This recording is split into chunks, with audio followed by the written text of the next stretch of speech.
This is ridiculous. We've been over this spot 3 times already. I know, but the measurements keep coming up short. We need to check it one more time. It started with a letter. Plain envelope, no return address, just my name, printed neatly, almost polite. Get to higher ground. The water. This can't be right. $500 a day? That's outrageous. This is ridiculous. We've been over this spot 3 times already. I know, but the measurements keep coming up short. We need to check it one more time. It started with a letter. Plain envelope, no return address, just my name, printed neatly, almost politely. Inside was a single sheet of paper that would end up consuming the next 4 months of my life. Notice of violation. Failure to comply with HOA Color Code 14B. Penalty, $500 per day until corrected. $500 per day. For what? A mailbox. Apparently, my black mailbox wasn't approved. It didn't fit the community aesthetic. At first, I laughed. Then I realized they weren't joking. They were dead serious. That letter wasn't a warning. It was the beginning of a war. And if there's one thing my HOA didn't understand, it's that I don't give up easily. They thought they could bleed me dry with fines and threats.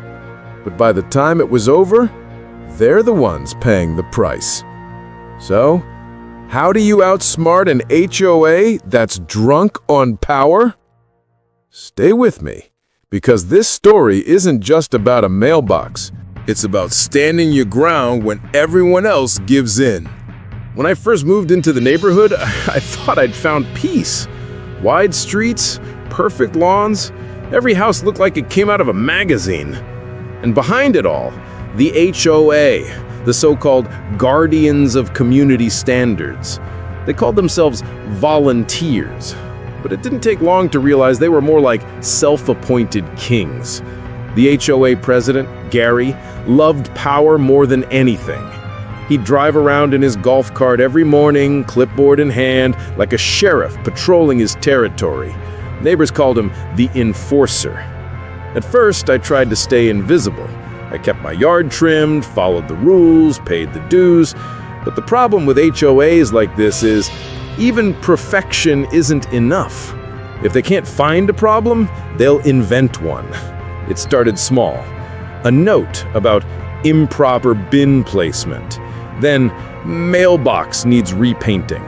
Each one signed by Gary, each one with that smug little logo in the corner. I thought it was just nitpicking, until the fines started adding up. The HOA wasn't just enforcing rules, they were running a business, a profitable one. See, every violation came with an automatic fine and late fees stacked up faster than you could appeal. They didn't want compliance, they wanted control. I talked to my neighbors, but most of them were afraid to speak out. A retired couple told me they'd been fined $250 for a bird feeder. A single mother got warned because her kids' bikes were visible from the street.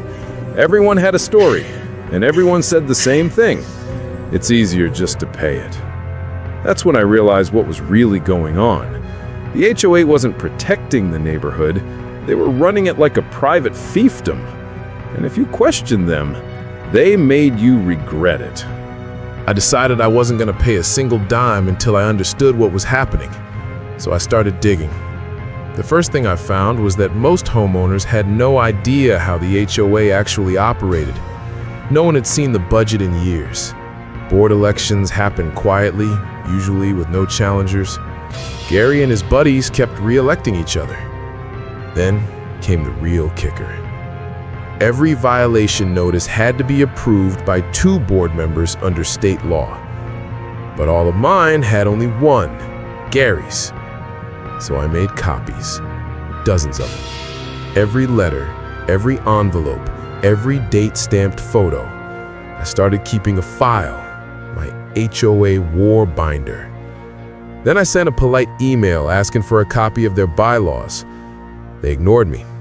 I followed up again, still nothing. That's when I knew something was off. So I filed a public record request with the state HOA Regulatory Board. And when the documents came in, everything clicked. Gary had been issuing fines without proper authorization. Worse, several homeowners' payments had gone missing, money that was never recorded in the HOA's official ledgers. It was corruption, wrapped in bureaucracy. I decided to attend the next board meeting to ask questions, calmly, respectfully. But when I arrived, they didn't even let me speak.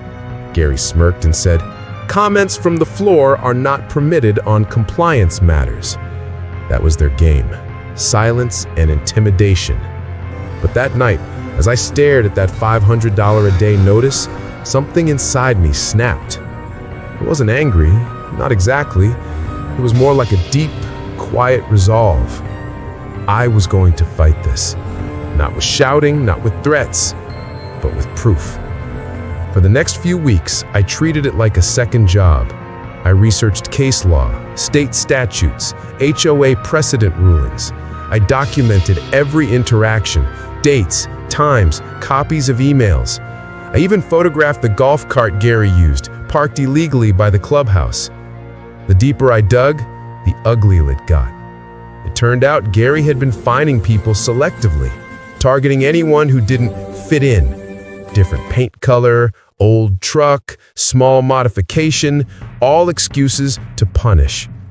By the time the next HOA meeting came around, I had everything I needed to take them apart. The meeting was held in the community hall.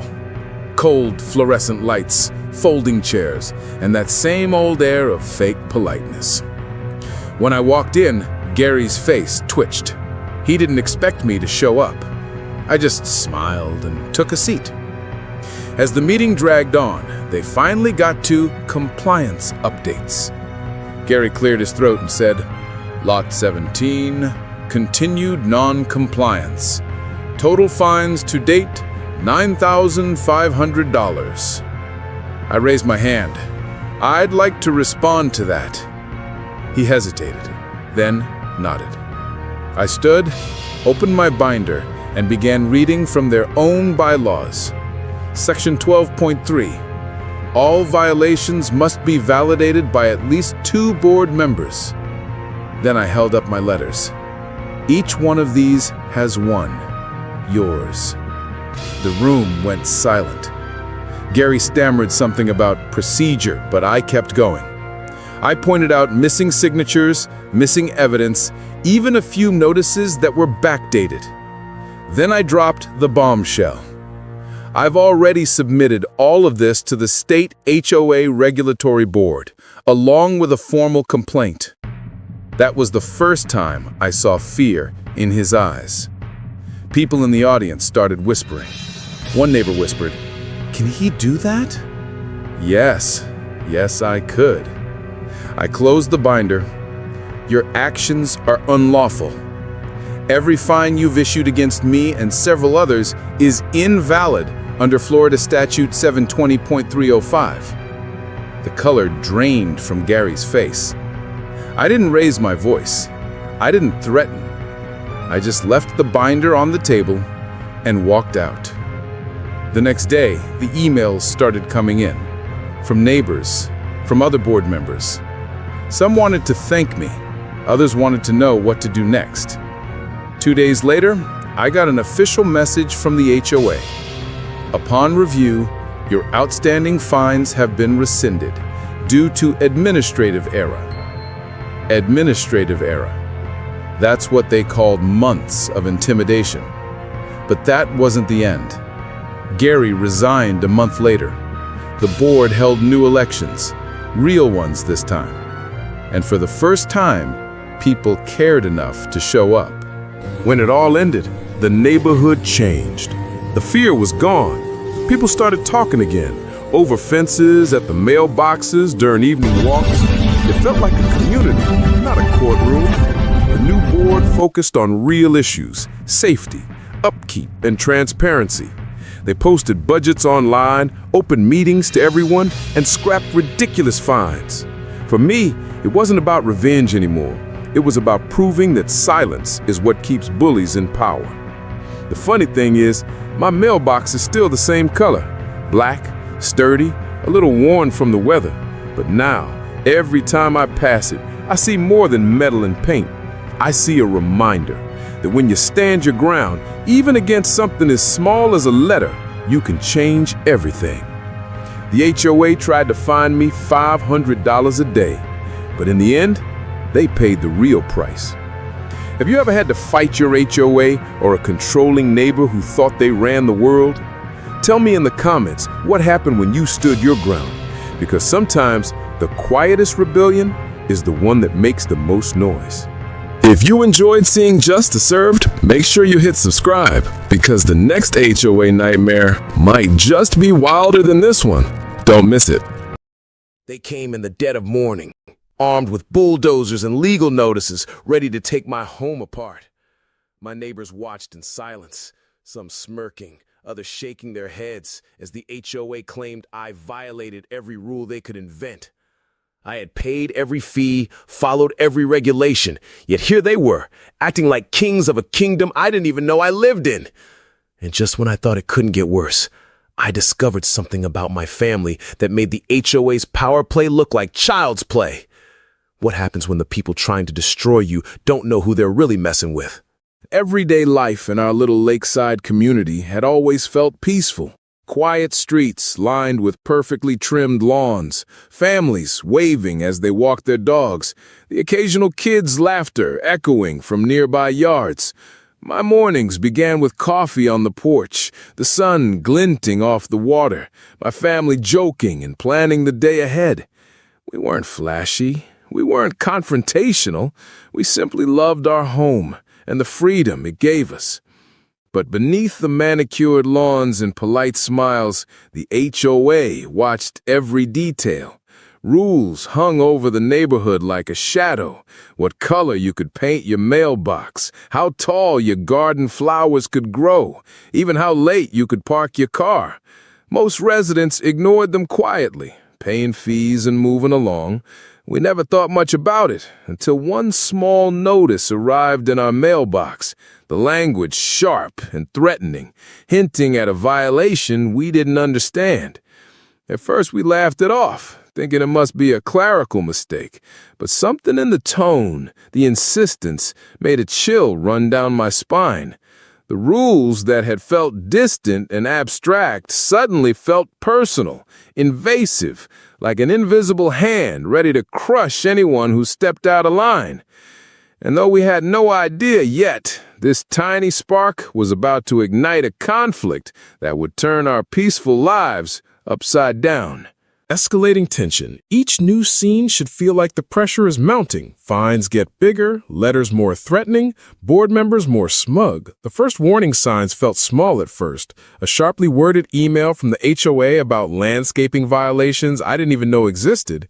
The notice said my garden flowers were too tall, my driveway too cluttered, and my mailbox slightly misaligned with the street curb. At first, I laughed. Surely this was just an overzealous administrator making a mountain out of a molehill. But the laughter quickly faded when I received the next notice, a fine, escalating each week, accompanied by a passive-aggressive warning that continued non-compliance could lead to further legal action. I tried to meet them halfway. I trimmed my flowers, rearranged my driveway, and even painted the mailbox an approved shade of green. Yet the notices kept coming, each one harsher than the last, each demanding proof of compliance as if I were guilty until proven innocent. By now, the tension had seeped into every corner of my life. The simple pleasure of sitting on my porch vanished, replaced by dread every time I checked the mailbox. Then came the letters demanding access to my property for inspection purposes. I had never refused an official inspection, but these requests were sudden, often at inconvenient times, and sometimes delivered with a tone that felt more like a threat than a request. It wasn't long before neighbors began staring, whispering, some clearly entertained by the unfolding drama. I could feel their judgment and curiosity, and it added a layer of humiliation I had not anticipated. One morning, a notice arrived claiming I had violated a rule that didn't exist, at least not in any document I could find. The HOA claimed that my property's landscaping plan did not match the official approved design from the community handbook. I had followed every guideline, yet suddenly everything I had built, nurtured, and maintained for years was non-compliant. I tried to argue, sending emails, photographs, and even certified letters, but each time the HOA responded with a mechanical coldness, repeating their accusations and threatening harsher fines.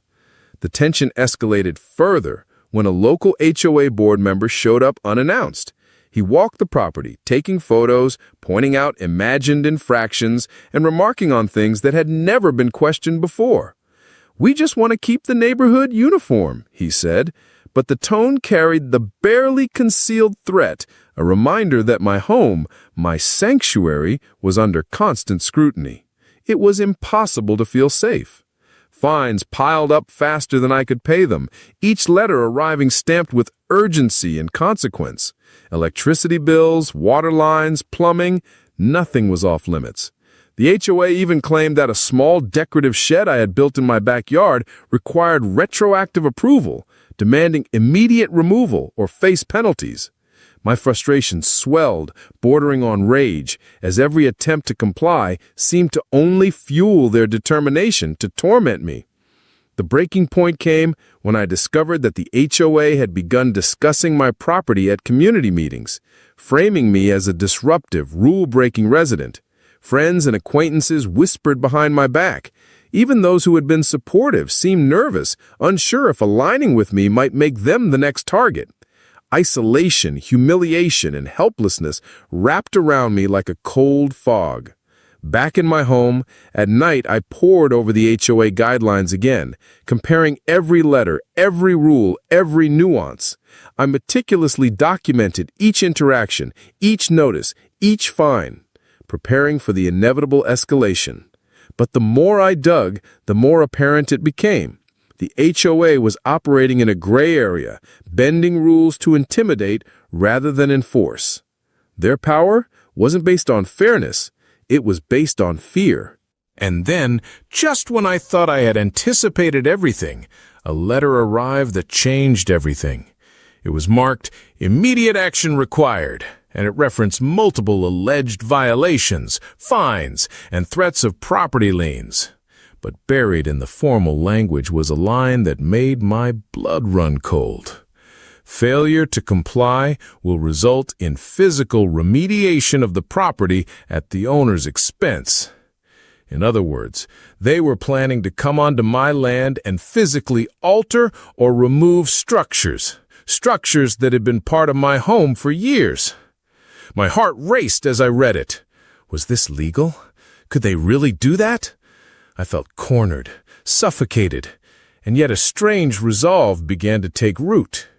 This wasn't just about flowers, mailboxes, or sheds anymore. It was about my home, my family, and my dignity. I realized that to survive this ordeal, I couldn't just comply, I had to fight back. I reached out to a lawyer, trying to understand the full extent of their authority. Each call, each consultation revealed just how much power the HOA wielded, but also where they overstepped. There were loopholes, technicalities, and moments of vulnerability that they hadn't anticipated.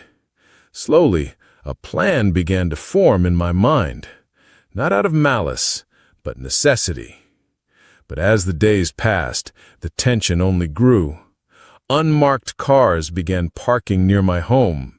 HOA members appeared more frequently than ever, seemingly just watching, evaluating, waiting for me to make a misstep. Every email, every notice, every visit became a test of endurance, a battle of wills. I knew the climax was coming, I just didn't know how or when. And then one evening, I stumbled upon a revelation that would tilt the scales completely. Something about my family's background, long hidden from casual observers, suddenly gave me leverage I never knew I had. The very people who thought they were untouchable were about to discover that their carefully constructed power had cracks I could exploit. At that moment, I realized the fight was no longer just about fines or letters. It was about proving that intimidation and arbitrary authority couldn't dictate the life I had built.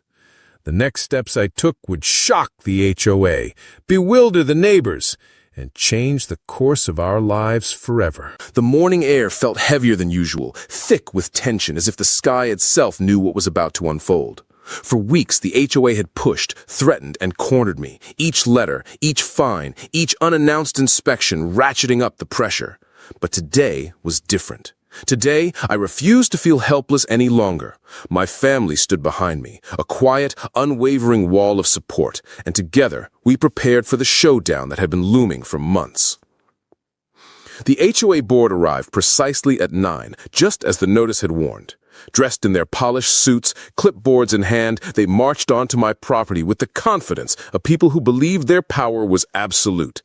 Cameras clicked, neighbors peeked over fences, whispers rippled through the street, but I ignored them all. My heart pounded, adrenaline sharp and clear, because beneath their authority, I now saw vulnerability. Their leader, a stern woman named Margaret, stepped forward, voice clipped and commanding. "We are here to enforce compliance," she said, glancing around as if I were already guilty. I stayed silent, letting her words hang in the air like smoke. Her eyes narrowed when she noticed my family standing beside me, a subtle warning that they were prepared to escalate. But I had a secret they didn't know, one that had been quietly brewing while they assumed they held all the cards. As she began reciting their litany of violations, driveway cracks, fence alignment, mailbox color, I allowed myself a small, almost imperceptible smile. They were listing trivialities, minor discrepancies blown out of proportion, while their real mistake was underestimating me. I calmly stepped forward, interrupting their script. "Before you continue," I said, "it's important you understand the full scope of who you're dealing with." Margaret blinked, momentarily thrown off. A ripple of confusion passed across the faces of the board members. "What do you mean?" she asked. I took a deep breath, voice steady but charged with resolve. "You think this is about flowers, fences, and mailboxes. But my family has a history, one you never accounted for. A history that ensures that intimidation won't work here." Whispers spread among the HOA members, and even the neighbors paused to listen. The air grew taut. Margaret's composure flickered, just slightly, but enough for me to sense the fear beneath the surface. They had bullied countless residents before, and perhaps they had never been met with resistance like this. Then came the legal documents I had prepared, meticulously reviewed by a lawyer who specialized in property disputes. I laid them out on the hood of my car, evidence of their overreach, citations of misapplied rules, documented inconsistencies, and a timeline showing their harassment. Their faces changed as they realized the extent of what I had compiled. The board had assumed they could intimidate with ambiguity, but now the ambiguity had turned against them. "You've been operating outside your authority," I said, voice rising. "You've misrepresented rules, issued fines without proper basis, and attempted to alter my property unlawfully. And these documents," I tapped the papers for emphasis, "prove it." Margaret's hands trembled, a subtle betrayal of her usual control. She tried to maintain her composure, but each document I presented landed like a hammer blow, exposing the fragility of their so-called power. The tension escalated as I outlined the legal consequences, penalties for unlawful enforcement, potential lawsuits, and the public attention that would follow if they proceeded. As the minutes stretched on, a crowd of neighbors had gathered. Phones were out, recording every interaction. The board members shifted nervously, whispering among themselves. Their confidence was cracking under the weight of scrutiny. Every threat they had leveled now seemed hollow. Then came the most daring move. I revealed a key fact that had remained hidden until now: my family's connections and experience. "You've underestimated us," I said. "You've treated this as a game of minor fines, but you didn't consider what we're capable of when pushed. This isn't about flowers anymore. This is about accountability." Gasps swept through the small gathering. Margaret's face hardened, but her hands betrayed her inner panic. The board members realized that their attempt to assert dominance had backfired spectacularly. What was supposed to be a simple enforcement visit had turned into a revelation. They were exposed, vulnerable, and now under scrutiny from every corner of the community. As I spoke, my resolve became a visible force. Each word, Each gesture carried authority and conviction. I outlined precisely what they could and could not do, referencing legal boundaries and public codes.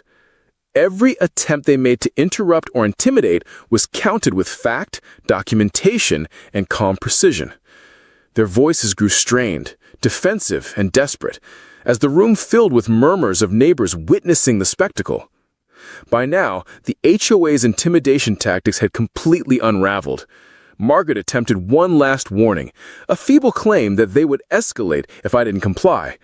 But the crowd's eyes and the weight of the evidence behind me silenced her before the words were fully spoken.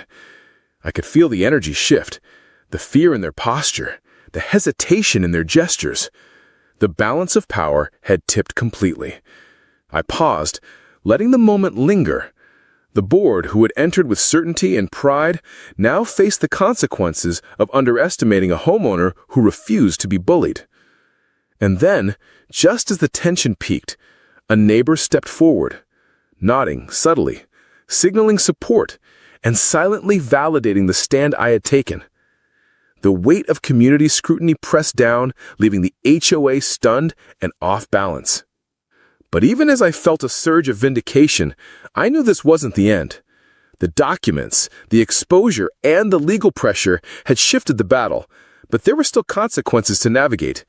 The fight was won for now, but the aftermath, the HOA's response, the community gossip, the long-term ripple effects remained uncertain. And in that moment, as I stood there, heart racing, adrenaline coursing, I realized something crucial. Standing up had transformed everything. What they had assumed would be an easy intimidation campaign had instead exposed them, revealed their overreach, and created an opening I could exploit. The scales of power had flipped, but the story wasn't over. I looked at the board members, their faces pale, their hands empty of authority. Then I turned to the gathered neighbors, some of whom had doubted me, others who had quietly supported, and said under my breath, almost to myself, "You have no idea what just hit you."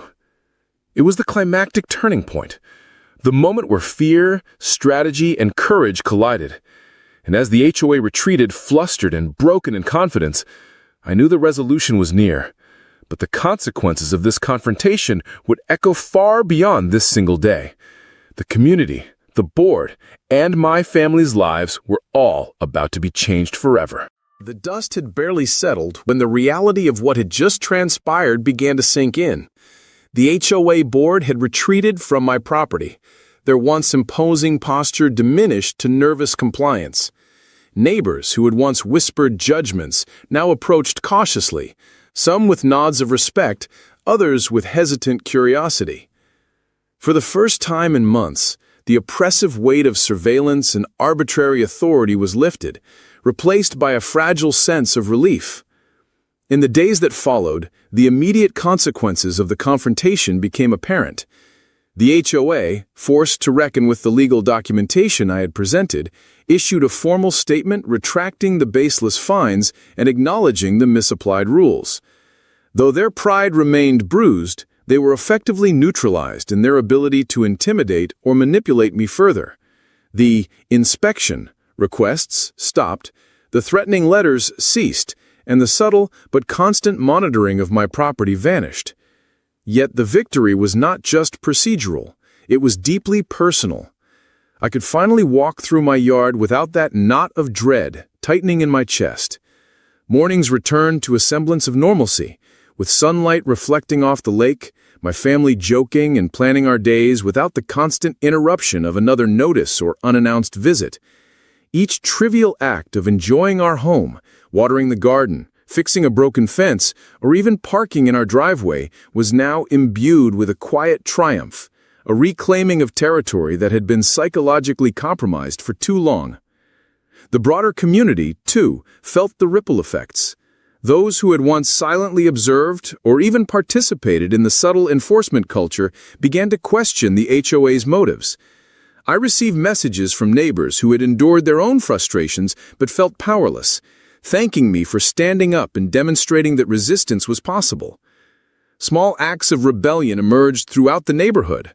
A slightly taller flower bed, a mailbox painted outside the approved color palette, a decorative fence left unaltered.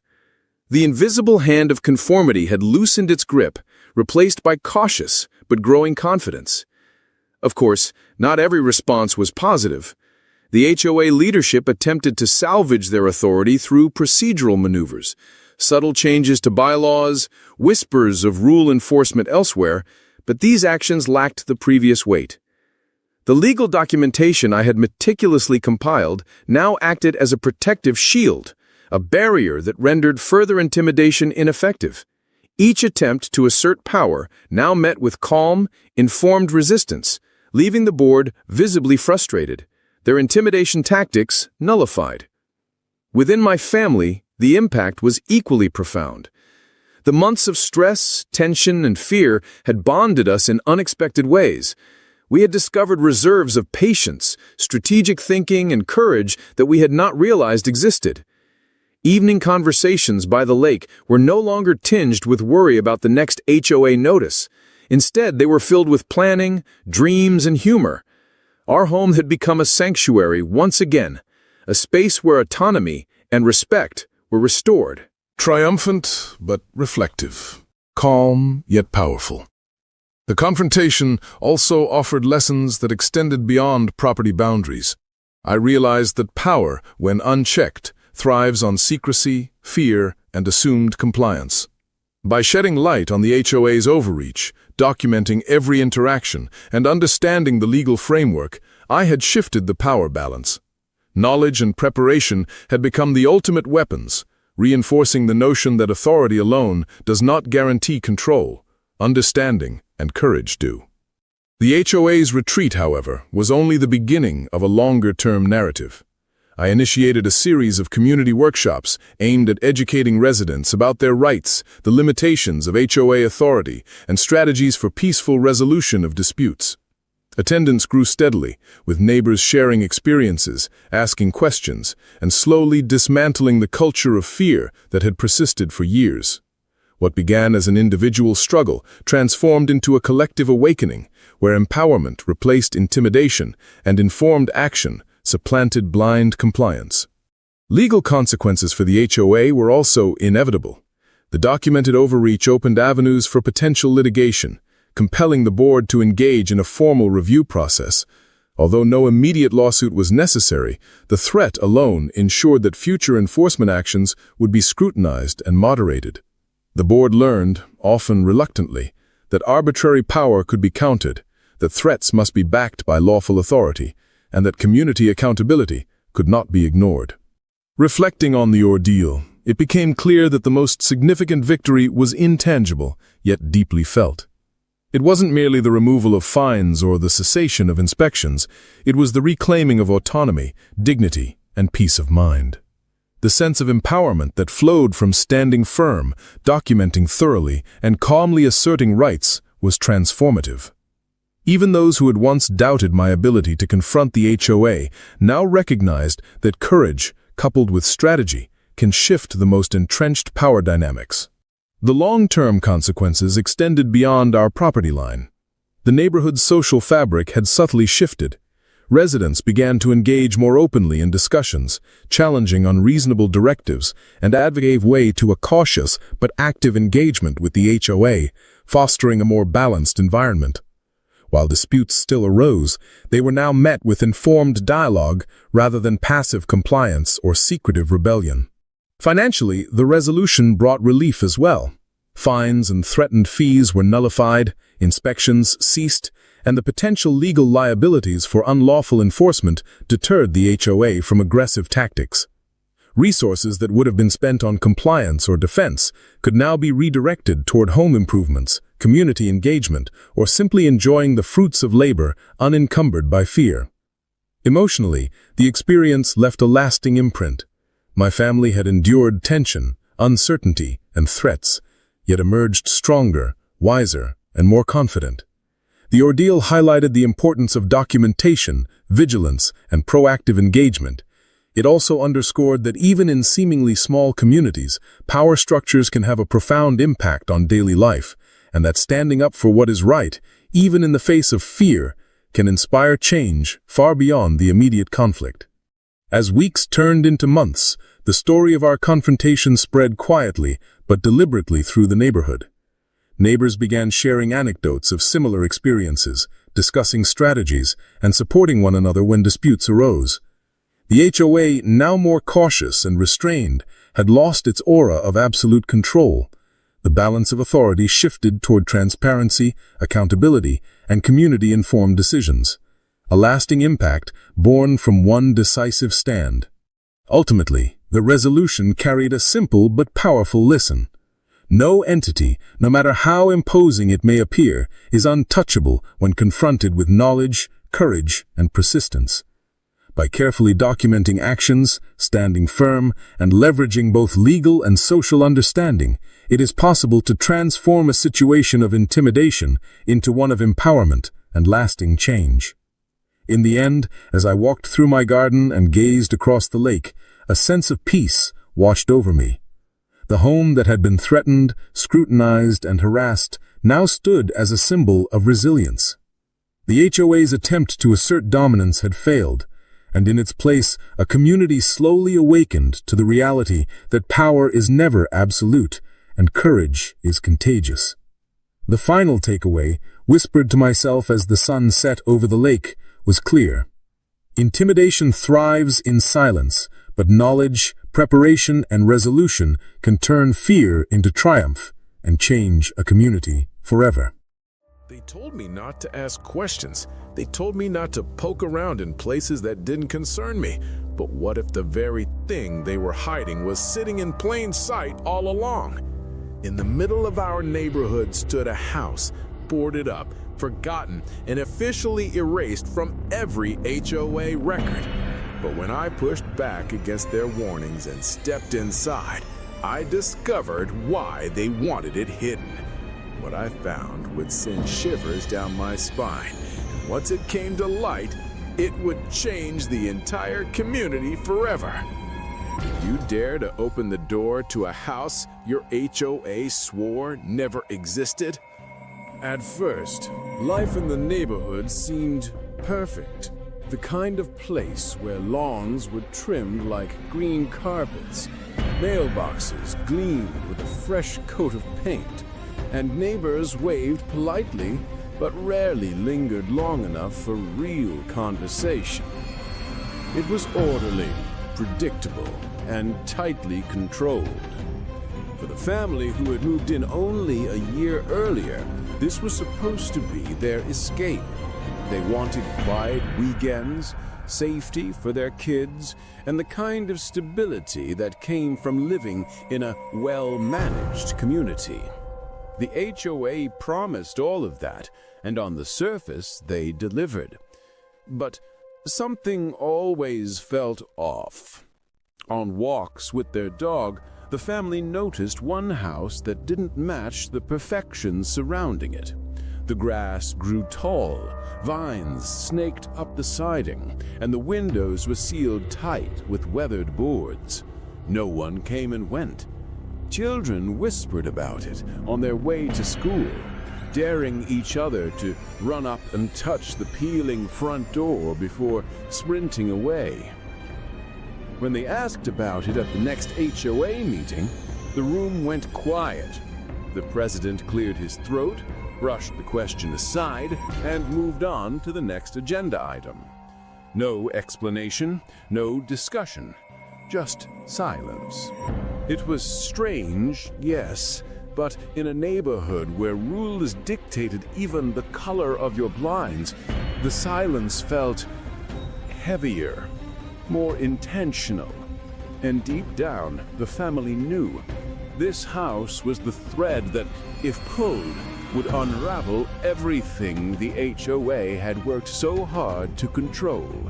The more they asked, the colder the responses became. Letters arrived in the mailbox, fines for yard infractions that didn't exist, warnings about unauthorized modifications they had never made. Each fine came with the same message: pay quietly or face escalation. But the timing was too perfect to ignore. every new question about the abandoned house brought another punishment. Neighbors began avoiding them. Conversations stopped mid-sentence when they approached. Even friends who once invited them to backyard barbecues now crossed the street to avoid being seen together. Fear had seeped into the air like smoke. The family decided to dig deeper. They searched public records, but the property seemed to vanish into a bureaucratic black hole. No current owner listed, no sale history, nothing but decades-old deeds that went nowhere. It was as if the house didn't exist officially. Still, the HOA's obsession with silence made their curiosity burn harder. Why go to such lengths to hide one house? One night, returning from work, the father noticed a figure near the property. A man in a dark jacket was slipping through the gate, flashlight in hand. But when confronted, he bolted, vanishing into the night before a word could be exchanged. The next morning, another find appeared in the mailbox. This one claimed their trash can had been visible outside approved collection hours. The absurdity was clear, but so was the threat. The HOA was weaponizing anyone and anything to silence them. The family stood at a crossroads. Back down or push forward?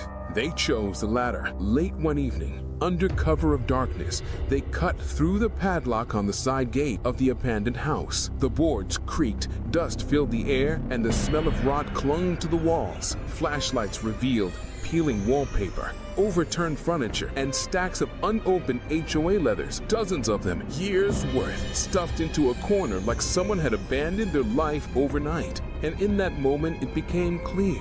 The HOA had been hiding something far bigger than a neglected house. But before they could process it all, a shadow appeared in the doorway. Someone had followed them inside. The HOA president himself stood there, red-faced, fury in his eyes. He demanded they leave immediately, warning that they were trespassing, breaking community law, endangering themselves. But his outrage was too desperate, too rehearsed. When the family refused, when they told them they'd seen enough to involve the city, something inside him snapped. His threats turned into screaming. He called them liars, troublemakers, people who didn't belong. He swore he'd have their homes seized, their reputation destroyed, their lives ruined. But what he didn't know was that the family had recorded everything. The fines, the threats, the inspections, and now this confrontation. The video went viral within days. News outlets picked it up, calling it the HOA Horror Story. Reporters swarmed the neighborhood. Residents who'd once stayed silent found their courage, stepping forward with their own stories, harassment, intimidation, and years of unexplained HOA spending. The final blow came in court. A judge ordered a full audit of the HOA, uncovering years of mismanagement, secret funds, and illegal practices. The abandoned house, once dismissed as irrelevant, became the centerpiece of the case, a physical symbol of their corruption and secrecy. In the courtroom, when the ruling was read aloud, the president's face fell. He was barred from ever serving again. The HOA board was dissolved. Heavy fines were levied. And for the first time in years, the residents felt free. The climax wasn't just legal, it was emotional. The family who endured so much stood vindicated. Their defiance had turned the tide. The monster had been unmasked, its secrets dragged into the light for all to see. The silence that followed the HOA president's downfall was unlike anything the neighborhood had ever experienced. For years, fear and secrecy had been the background noise of daily life. Residents whispered about fines, avoided eye contact with board members, and carefully trimmed hedges or painted shutters in obsessive compliance. But after the hearing, when the judge ruled against the HOA, the community changed almost overnight. The abandoned house at the center of it all, once hidden, boarded up, and treated like a shameful secret, was finally opened. The locks were cut, the windows unsealed, and for the first time in decades, sunlight poured into its dusty halls. What neighbors saw shocked them. Mold creeping up wallpaper, piles of rotting furniture, and stacks of HOA correspondence left unanswered, some still in envelopes dated years back. It was as if time had been frozen, the house standing as a monument to neglect and obsession. The family, who had endured months of intimidation, fines, and veiled threats, stood there among the crowd as city inspectors shook their heads in disbelief. The house wasn't just a health hazard, it was physical evidence of everything the HOA had tried so desperately to hide. And here was the irony. The very rules the HOA used to terrorize residents had left the board themselves vulnerable.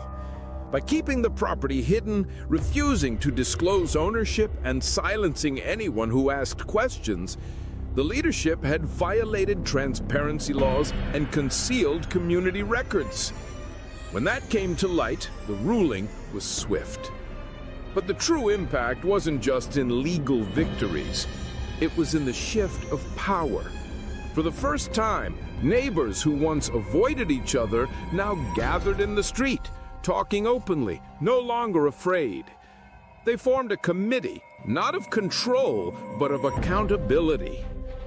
The family, once painted as troublemakers, found themselves approached with gratitude. Children rode bikes freely again, yards blossomed with individuality instead of rigid uniformity.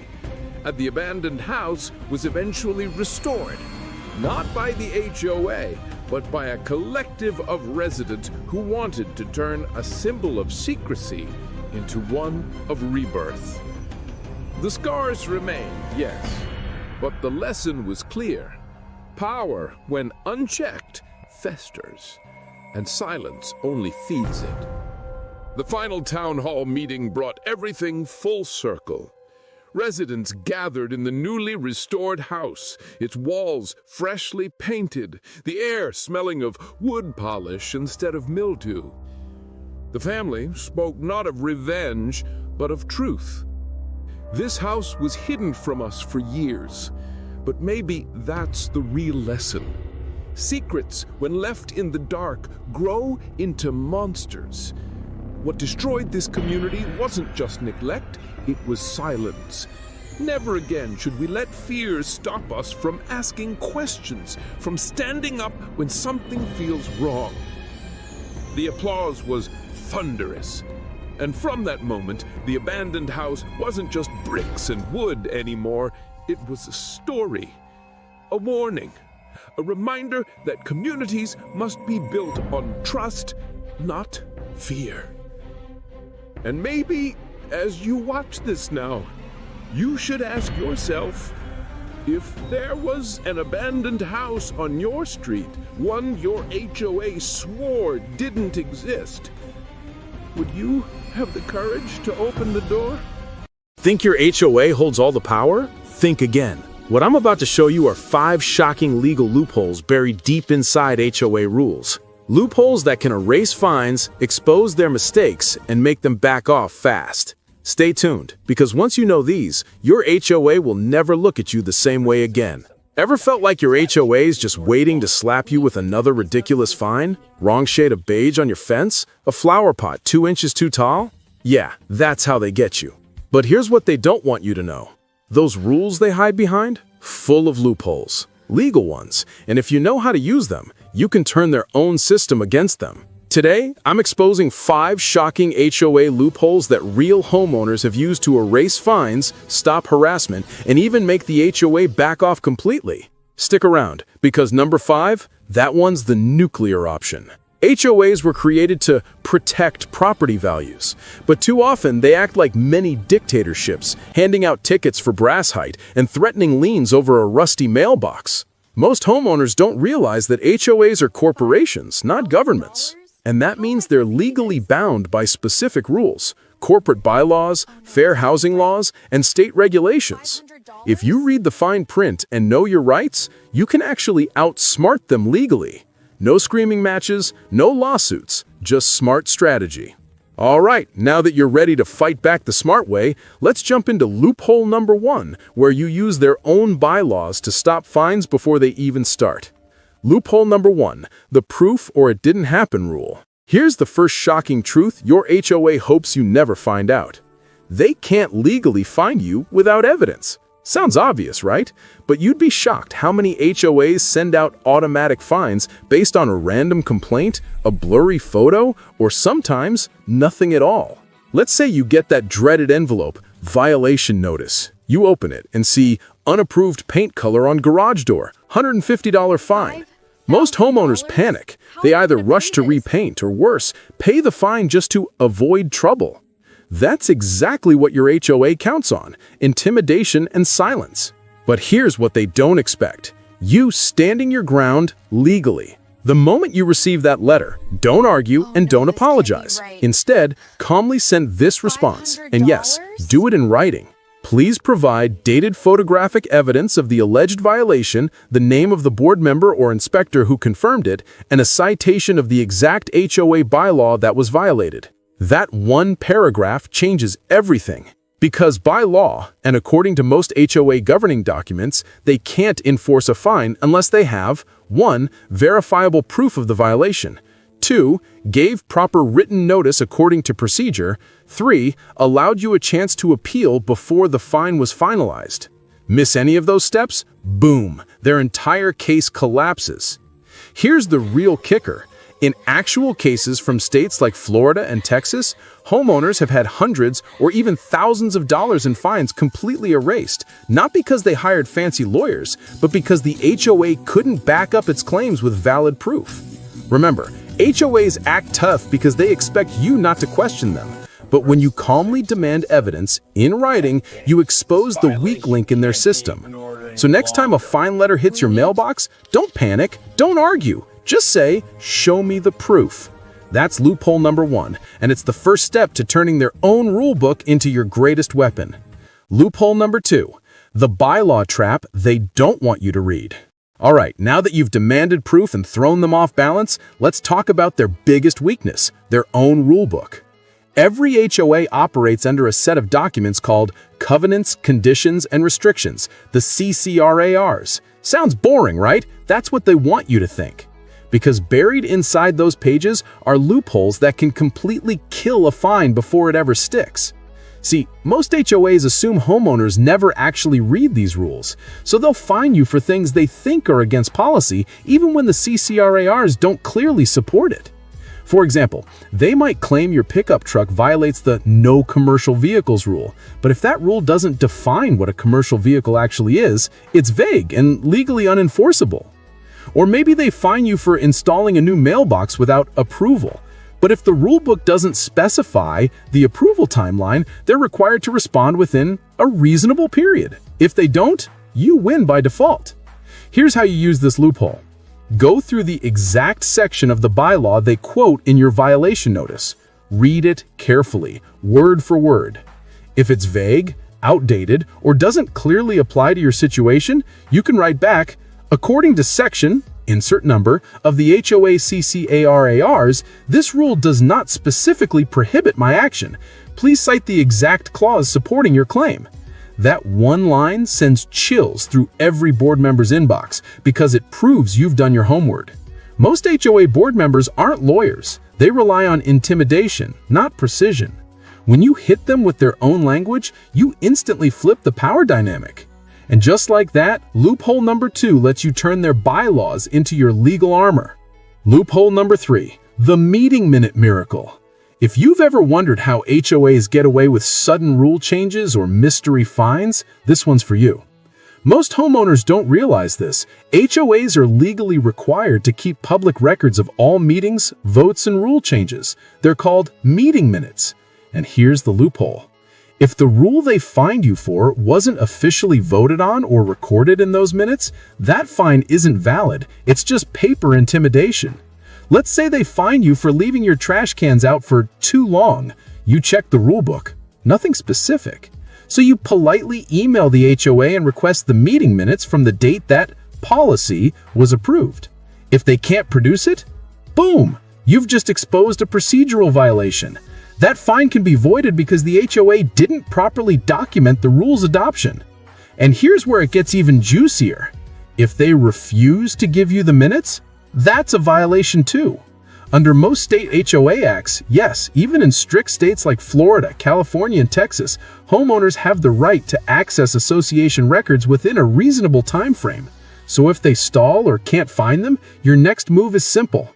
Please provide the official meeting minutes approving this rule, as required by state statute and HOA governance policy. Once that's in writing, you've cornered them, because HOAs love to bluff, but documentation doesn't lie. This loophole has helped countless homeowners overturn fines and even force rule reversals, all because the HOA skipped one simple administrative step. So before you ever pay a dime, remember, no proof in the minutes means no power in the fine. That's loophole number 3, the one that turns HOA red tape into your get-out-of-fine-free card. Loophole number 4, the selective enforcement trap. This one is a game changer, and most HOAs pray you never find out about it. It's called selective enforcement, and it's one of the strongest legal arguments homeowners can use to crush unfair fines. Here's how it works. Your HOA is legally required to enforce its rules consistently across the entire community. That means if they find you for, say, having your car parked on the street overnight, they must also find everyone else who breaks that same rule. But here's the twist. They almost never do. Let's say your neighbor has 2 cars parked on the street every night, but only you got the violation notice. That's selective enforcement. And in court, it's a serious due process problem. In fact, judges have thrown out HOA fines and even attorney fees just because the board couldn't prove they enforced rules equally. So, how do you use this loophole? Simple. Gather proof of inconsistency. Take photos, note dates, and document other violations of the same rule by other residents. Then send the HOA a written letter. I believe this fine constitutes selective enforcement, as other residents have not been fined for the same condition. Please review and rescind this penalty. That one line can stop them cold, because selective enforcement isn't just unfair, it's illegal. And if they ignore your letter and keep pushing the fine, you can escalate it legally knowing the law is squarely on your side. Remember, HOAs survive on intimidation, but the law demands fairness. So if they're enforcing rules selectively, they've already lost. That's loophole number 4, the rule that turns their double standards into your strongest defense. Loophole number 5, the procedural timing loophole. This one catches even veteran HOA boards off guard, because it's not about the rule itself, it's about when and how they enforce it. It's called the procedural timing loophole, and it's one of the cleanest ways to wipe out a fine without even arguing the violation. Every HOA is bound by its own timeline for enforcement, specific deadlines for sending notices, scheduling hearings, and giving you time to respond. These steps aren't optional. They're required by law and by the HOA's own governing documents. But here's the kicker. HOAs constantly mess this up. They'll send a violation letter months after the incident, or they'll skip the warning notice step completely. Sometimes they even fine you before the appeal period has expired, a massive legal mistake. Courts view this as a due process violation, meaning the HOA acted outside its authority. If they miss a deadline or skip a procedure, the fine becomes void on technical grounds, no matter what you supposedly did wrong. Here's how you use it. Go through your HOA's CCRAR and fine policy. Highlight every section mentioning timelines. Things like, a written notice must be provided within 15 days of discovery. Homeowners must be granted at least 10 days to respond before penalties are imposed. Then, compare those to the actual dates on your notices. If the HOA violated its own timing rules even once, congratulations, you've got leverage to demand dismissal. The HOA might act like they hold the power, but procedures are their Achilles heel. One missed deadline, one skipped notice, and their entire case collapses. That's loophole number 5, the quiet time bomb that can make even the toughest HOA fold instantly. Outro. Take back your power. So there you have it. 5 shocking loopholes your HOA never wanted you to find out about. From knowing their rules better than they do to catching their timing mistakes, you now hold the playbook that flips the power dynamic completely. Remember, The HOA only wins when you stay silent. But you're no longer silent. You're informed, strategic, and ready to fight smart. So next time they send that notice of violation, don't panic. Pause, pull out what you learned today, and make them play by their own rules for once. If this helped you, hit that like button so more homeowners can fight back too, and subscribe for more real HOA battles and legal hacks. Because knowledge isn't just power, it's protection. The HOA told me the house at the edge of our neighborhood didn't exist. They said it was condemned, unsafe, already removed from records. But I saw it every day. A boarded up, rotting structure hidden behind their fence and their lies. And one night, when the boards rattled and a light flickered inside, I knew something was wrong. So I went in. What I found inside wasn't just a decaying house. It was the HOA's darkest secret. Before that night, before the whispers about the abandoned building twisted into something more, my life was painfully ordinary. My name is Alex Johnson, 38 years old, husband, father, homeowner. Like most people, I thought moving into a nice suburban neighborhood with my family meant safety, stability, a fresh start. The place looked perfect on paper. Quiet streets, well-kept lawns, a community pool and playground, and of course, the HOA, the so-called guardians of community standards. They boasted about order, fairness, and keeping the neighborhood beautiful. At first, I believed them. Our house was comfortable. Emily, my wife, loved the open kitchen. Max, our 10-year-old son, finally had a backyard to run around in. For the first few weeks, I almost convinced myself we had found our dream home. But there was always one thing that didn't fit. At the far edge of the neighborhood, beyond a row of newly built houses and a chain-link fence, stood a structure the HOA refused to acknowledge. It wasn't on their maps. It wasn't mentioned in their glossy brochures.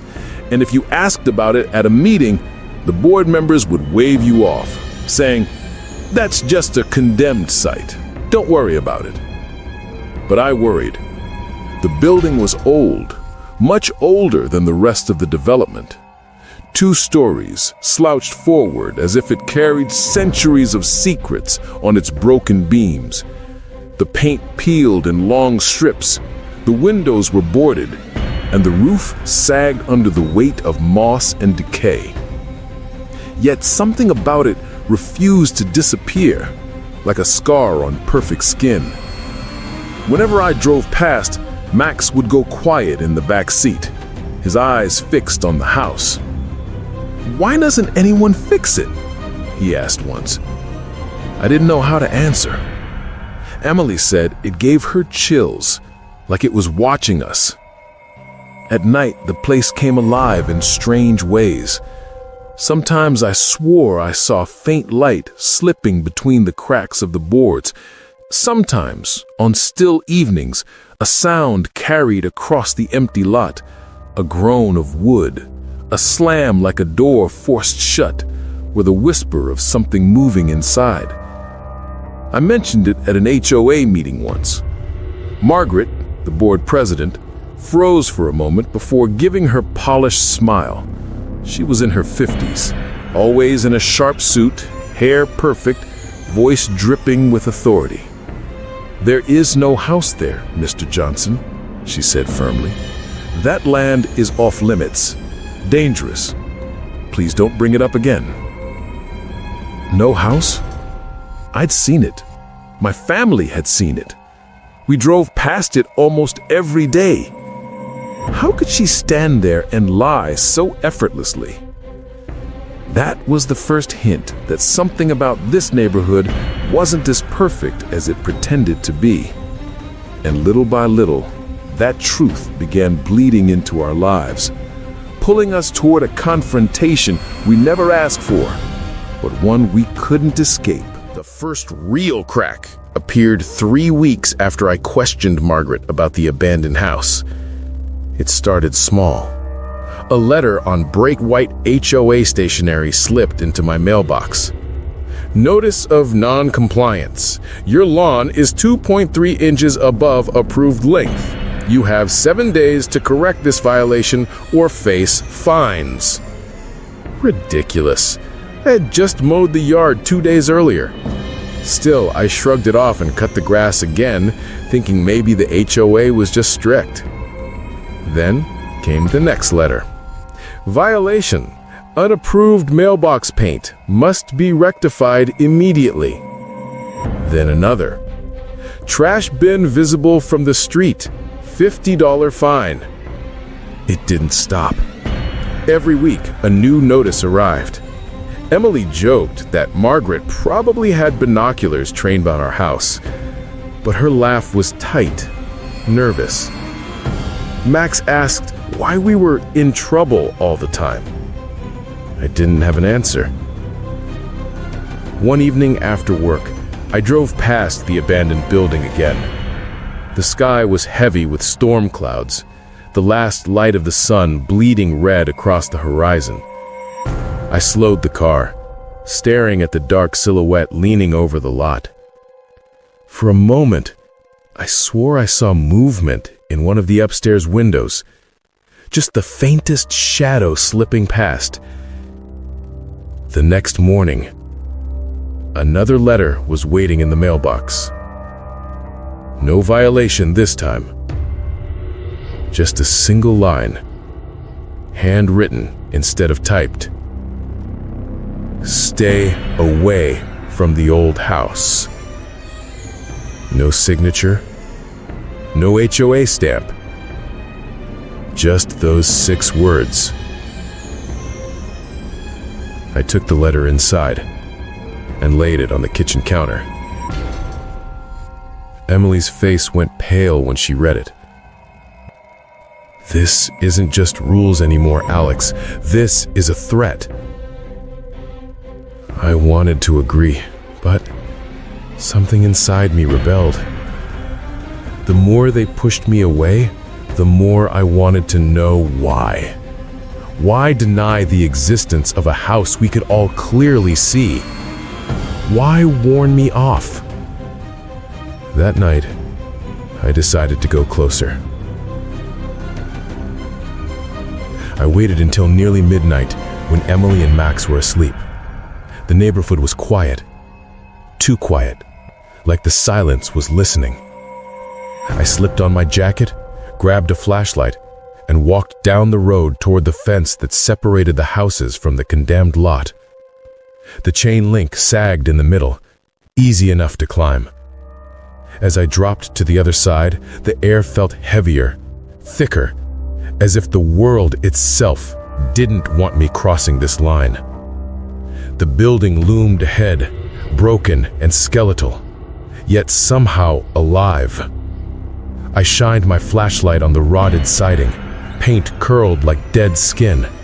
A board had fallen away, leaving a gap big enough to peer through. And inside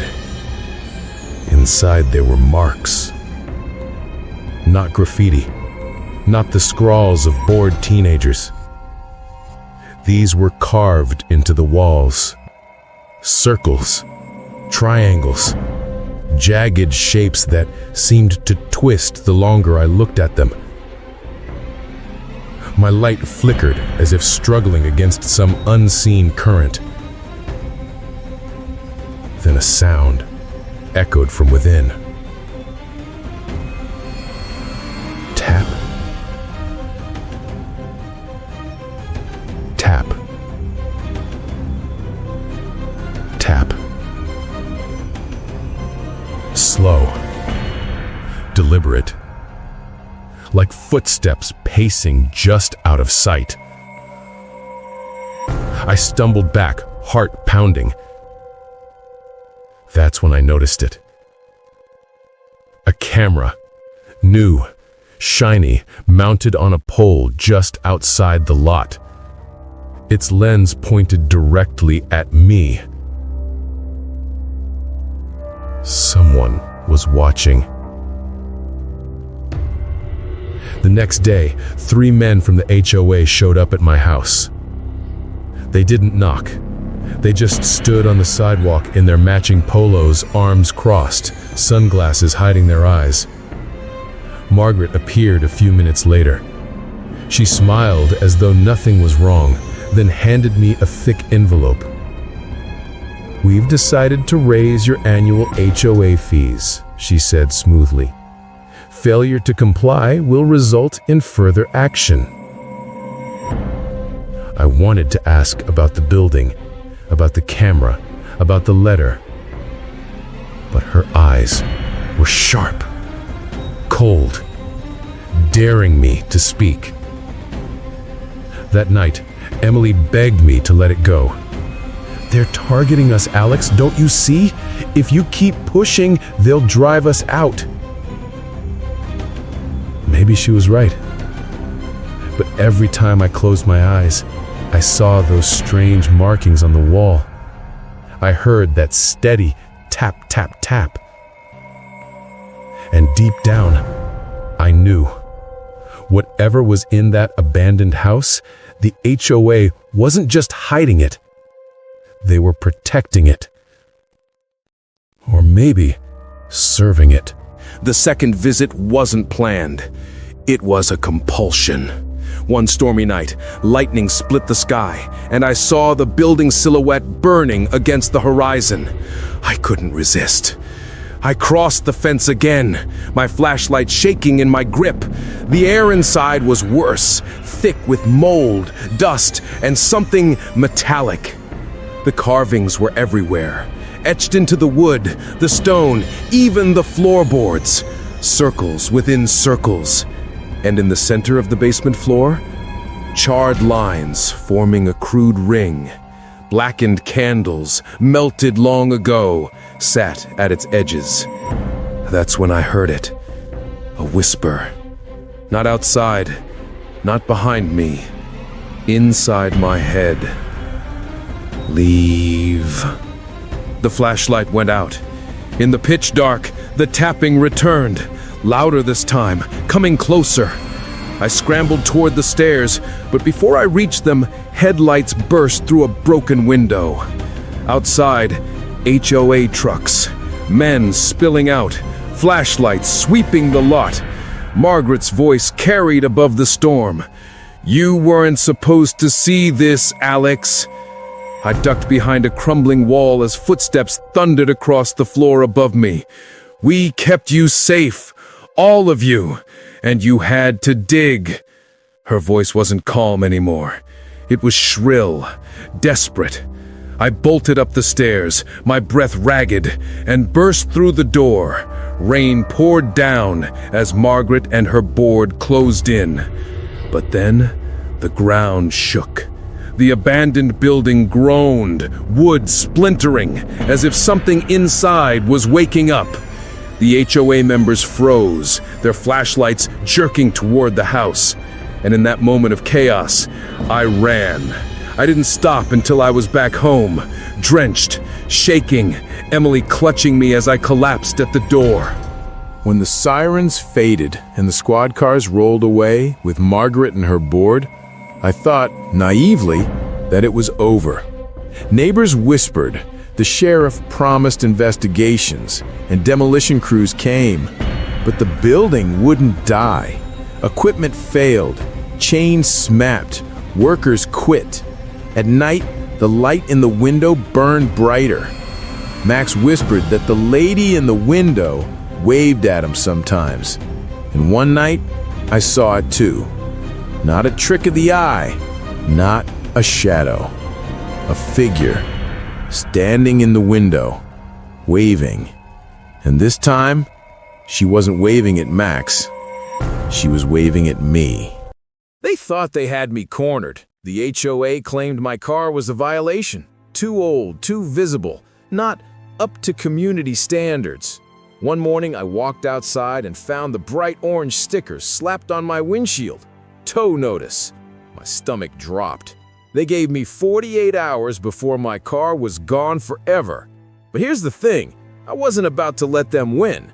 What they didn't know was that I had a plan, and when I executed it, the entire neighborhood watched them fall apart. For years, I thought I'd found the perfect place to live. A quiet cul-de-sac, kids riding bikes until the streetlights flickered on, and neighbors who waved as they watered their lawns. On the surface, Oak Ridge Estates looked like a picture-perfect community, the kind you'd see in a glossy brochure. And at first, it really was. My wife Sarah and I had saved for years to buy our modest two-story home, the kind with a small front porch and just enough space for a garden that Sarah loved to tend. Our son Max would kick his soccer ball across the driveway, his laughter echoing in the still evening air. For a while, I convinced myself we'd found peace. But in Oak Ridge, peace always came with conditions. The HOA wasn't just a background presence. It was everywhere, written into the rules, whispered about at block parties, stamped into every monthly newsletter. They dictated the shade of beige you could paint your house. They fined people for leaving trash cans visible for more than an hour. They even held annual lawn audits. Yes, you heard that right. Clipboard inspections to ensure everyone's grass was exactly 2 inches tall. At first, I laughed it off. Sure, it was petty, but we could live with it. Most people did. After all, who wants to make enemies with the people who hold the power to find you into submission? But then the notices started. It began small. A warning tucked under my windshield about improper parking because my car's bumper supposedly edged past the invisible line of my driveway. Then came a letter about Sarah's flower pots. Non-compliant arrangement was the exact wording.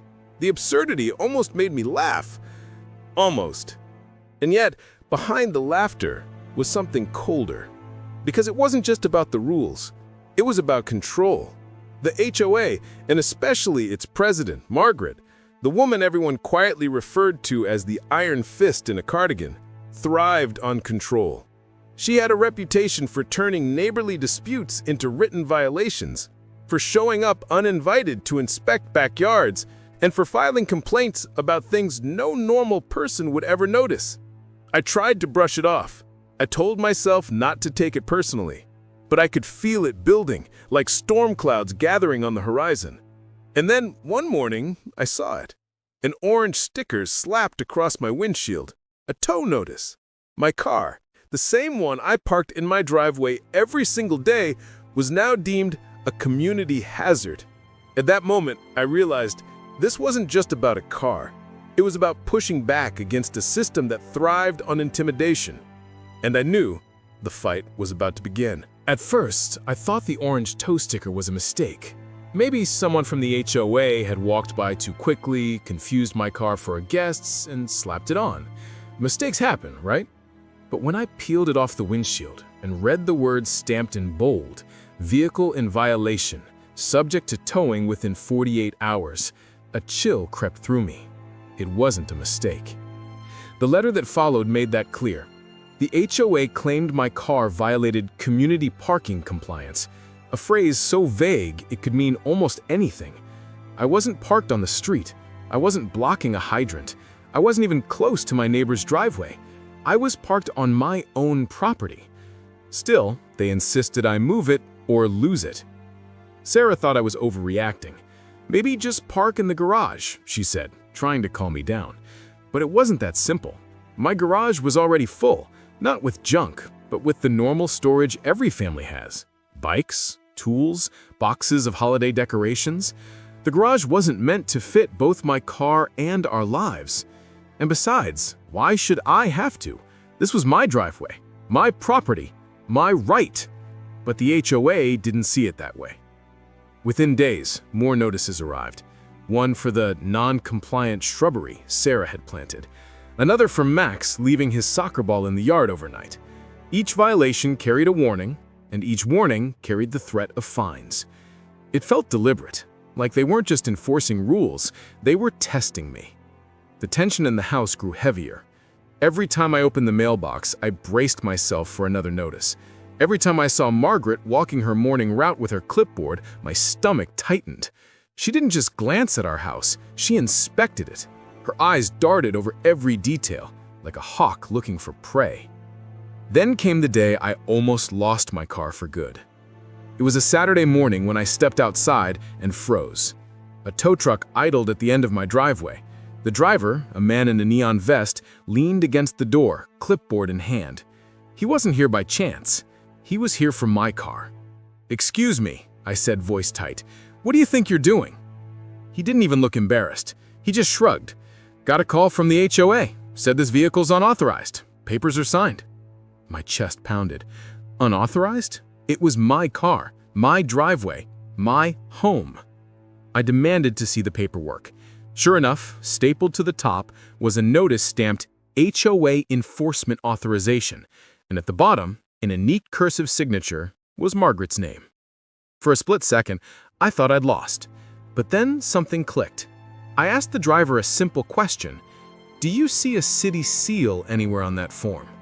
He frowned, looked again, shook his head. And that's because this isn't a government order. This is a private HOA trying to act like law enforcement. You tow my car, and you'll be in violation of state law. The man hesitated. He looked from the form to me, back to the car, then finally shoved the clipboard under his arm. "Look, buddy, I don't get paid enough for this. Sort it out with your HOA." The tow truck rumbled away, leaving tire marks on the street. I'd won that round, but it was only the beginning. After that showdown, things escalated quickly. The HOA began flooding me with fines, $50 here, $100 there. Improper storage, unsightly appearance, failure to comply. Each one felt less like a rule and more like punishment for daring to fight back. When I refused to pay, they sent letters threatening liens on my house. Imagine that, losing your home not because you broke the law, but because you parked your car in your own driveway. Sarah tried to keep me calm, but I could see the worry in her eyes. Max stopped leaving his soccer ball outside, afraid it would get us fined again. Our home, once a place of comfort, had turned into a battlefield. And Margaret, she thrived on it. At the next HOA meeting, she stood at the podium, smiling smugly, as she announced new parking compliance initiatives. Neighbors shifted uncomfortably in their chairs, some nodding in agreement, others looking away, but no one spoke up. Margaret had ruled Oak Ridge Estates for years, and fear kept most people silent. But not me. When the meeting opened to residents, I raised my hand. "Why are we being punished for parking in our own driveways? Show me where in the bylaws it says we can't." Margaret's smile never wavered. "The bylaws grant the board discretion to enforce community standards," she replied smoothly. "If your vehicle is deemed a nuisance, it may be subject to removal." A nuisance. That was the word she used. My car, the one I drove to work every day, the one that kept food on our table, was a nuisance. The room fell silent. And then Margaret leaned forward, voice low and cutting. "Compliance is not optional, Mr. Miller. Either follow the rules or face the consequences." It was a threat, plain and simple. But I wasn't about to back down. I started documenting everything. Every notice, every fine, every encounter. I took photos, kept logs, and even recorded the tow attempt. If Margaret wanted a fight, I was going to give her one. Then came the moment that changed everything. One afternoon, as I sifted through another stack of HOA letters, I noticed something odd. The violation notices weren't just sloppy, they were identical. The same wording, the same format, even the same infractions repeated across different households. That's when I realized Margaret wasn't just targeting me, she was targeting everyone. I talked to neighbors, carefully, quietly, because trust was thin in Oak Ridge Estates. Some admitted they'd been fined for ridiculous things too.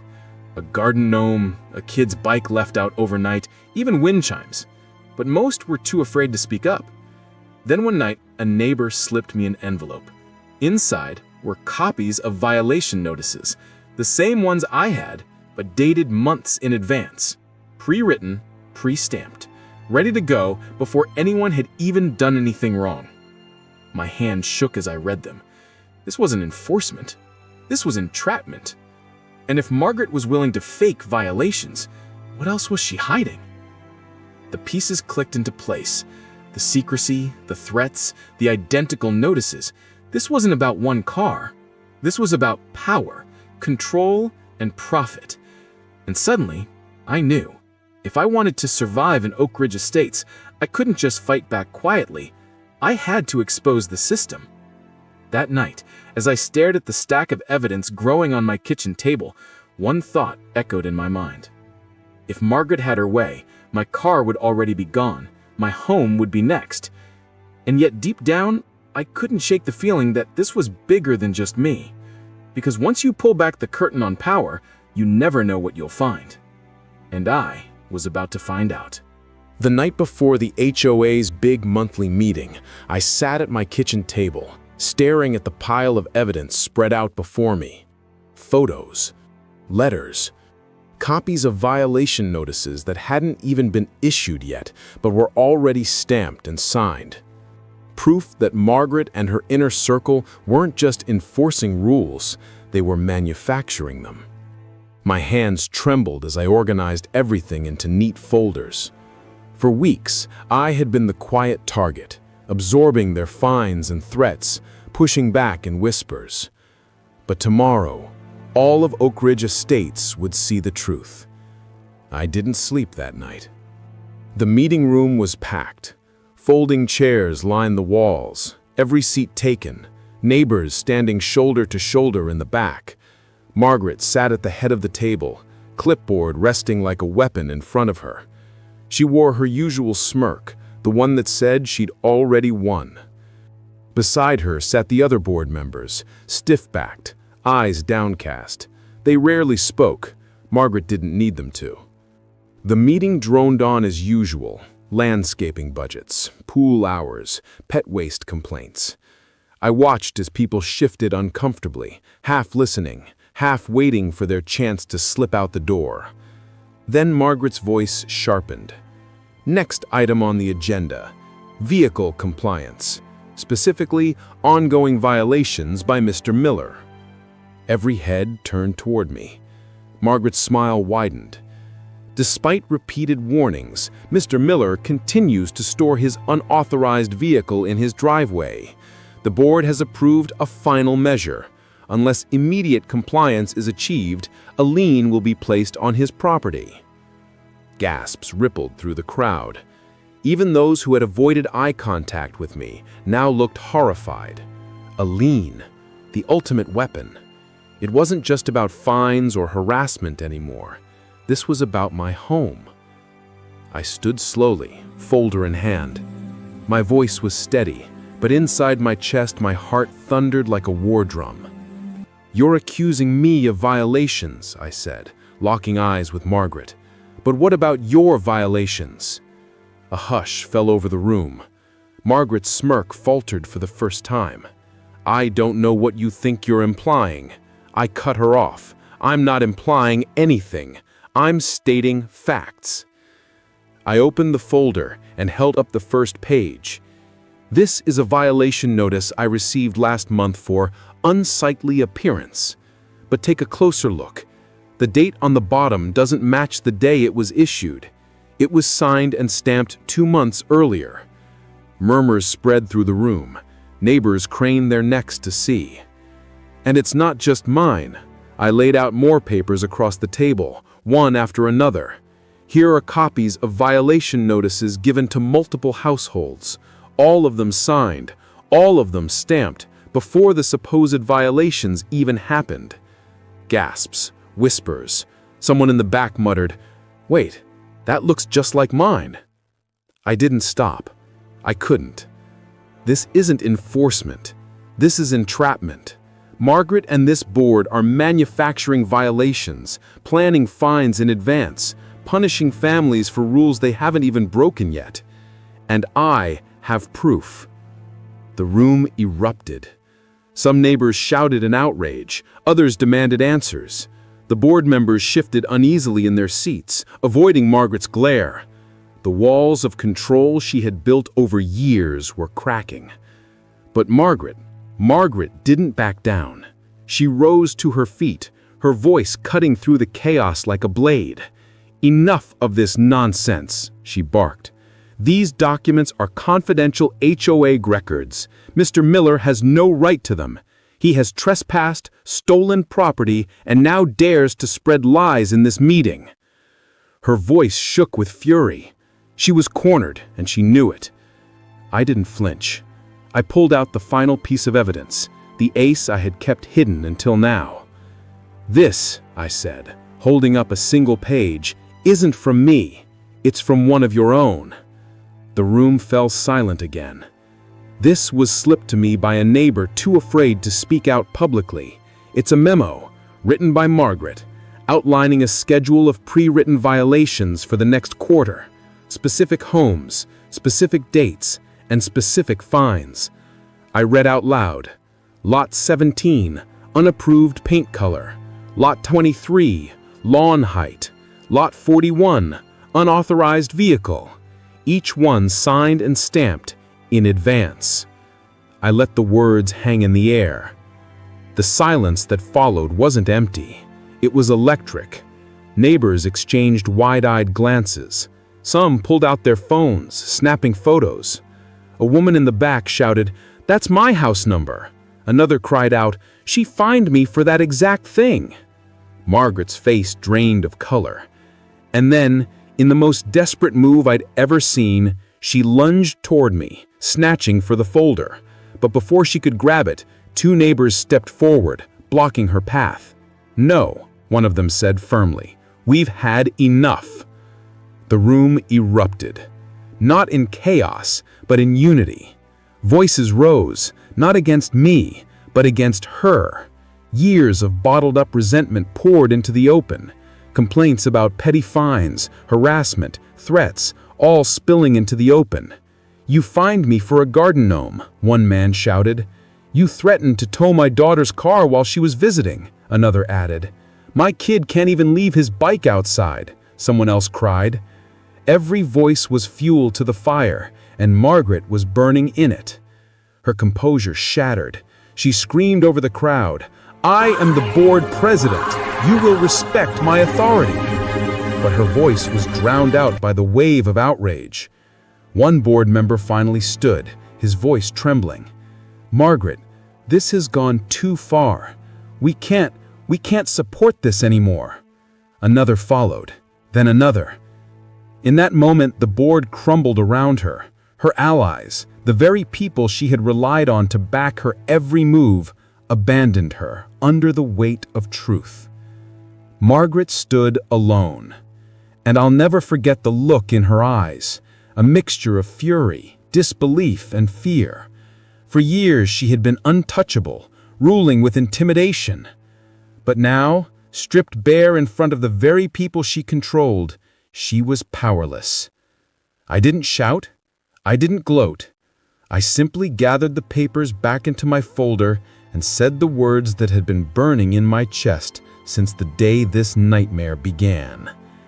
"You don't get to scare us anymore." The room erupted in applause. Neighbors stood, clapping, cheering, some even crying. The tide had turned, not because of me alone, but because the truth had finally come into the light. Margaret stormed out of the room, her heels clicking furiously against the tile. But the sound wasn't powerful anymore. It wasn't commanding. It was hollow. The Queen of Oak Ridge Estates had fallen. As the cheers died down, one thought echoed in my mind. The battle was over, but the war for our neighborhood's future had just begun. The weeks after that HOA meeting felt unreal. For the first time in months, no letters on my door, no warnings, no threats, just silence. And slowly, I realized what that silence meant. Peace. Margaret's fall came quickly. Neighbors who'd once stayed quiet began speaking up, and by the next election, she was gone. The new board promised fairness and transparency, and they delivered. The playground reopened, the pool filled again, and for the first time, the neighborhood felt alive. Even when I'd see Margaret's car creeping by, her power was gone. She was just another bitter face in the crowd. Then came the video, our confrontation online for the world to see. It went viral, turning our small fight into a symbol. People everywhere shared their own HOA nightmares. And standing there, watering the flowers beside Sarah, hearing a neighbor thank me for standing up, I felt something new, pride. We didn't just reclaim our lawns or driveways, we reclaimed our right to live without fear. Because in the end, secrets don't stay buried forever, not even in a perfect-looking neighborhood. And sometimes, the most ordinary-looking neighborhood can hide the darkest stories. So maybe the real question isn't whether I won against the HOA. The real question is, what about you? What's hiding in your neighborhood, behind closed doors, locked basements, or the fine print of HOA bylaws? Because one day, you might stumble onto something you were never meant to see. And when that happens, what will you do? If you enjoyed seeing Justice Served, make sure you hit subscribe, because the next HOA nightmare might just be wilder than this one. Don't miss it. They said moving into this neighborhood would be a dream. Quiet streets, friendly faces, and a fresh start. But the dream shattered the moment the HOA decided my pickup truck was too much of an eyesore. At first, I thought it was just a warning, maybe even a mistake. But then came the fines, the threats, and the humiliating notes left on my door. What started as a simple parking dispute quickly turned into a full-blown war with people who thought they controlled everything. And what happened next left the entire neighborhood stunned. So the question is, how far would you go when someone tries to take away your freedom just because they can? When Alex and his family first moved into the neighborhood, they thought they'd finally found the perfect place to settle down. The streets were lined with tall oak trees that gave shade in the summer. Kids rode their bikes in cul-de-sacs without a care in the world, and every front yard seemed perfectly trimmed, as if pulled straight from a postcard. For a while, life felt almost too good to be true. Alex, a hard-working guy who'd spent years saving for his home, was proud of what he'd built. His weekends were often spent tinkering with his pickup truck in the driveway, a vehicle that wasn't just a mode of transportation, but a symbol of his independence and grit. To him, it wasn't about appearances. It was about practicality and pride. The neighbors waved politely, and for the most part, everyone seemed welcoming. But beneath the smiles and neatly kept lawns, there was something Alex didn't notice right away, a quiet current of control that flowed through the community. A set of rules drafted and enforced by people who believed they had the right to decide how everyone should live.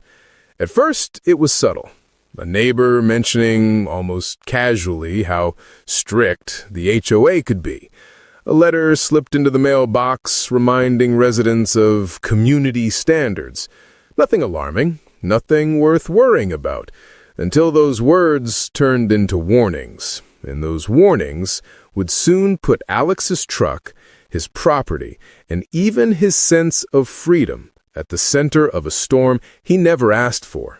At first, Alex thought nothing of the letter taped to his door. It looked like another one of those standard HOA reminders. Keep your trash bins hidden, trim your hedges, the usual nitpicky things that neighbors grumbled about but ignored. But when he opened it, his stomach dropped.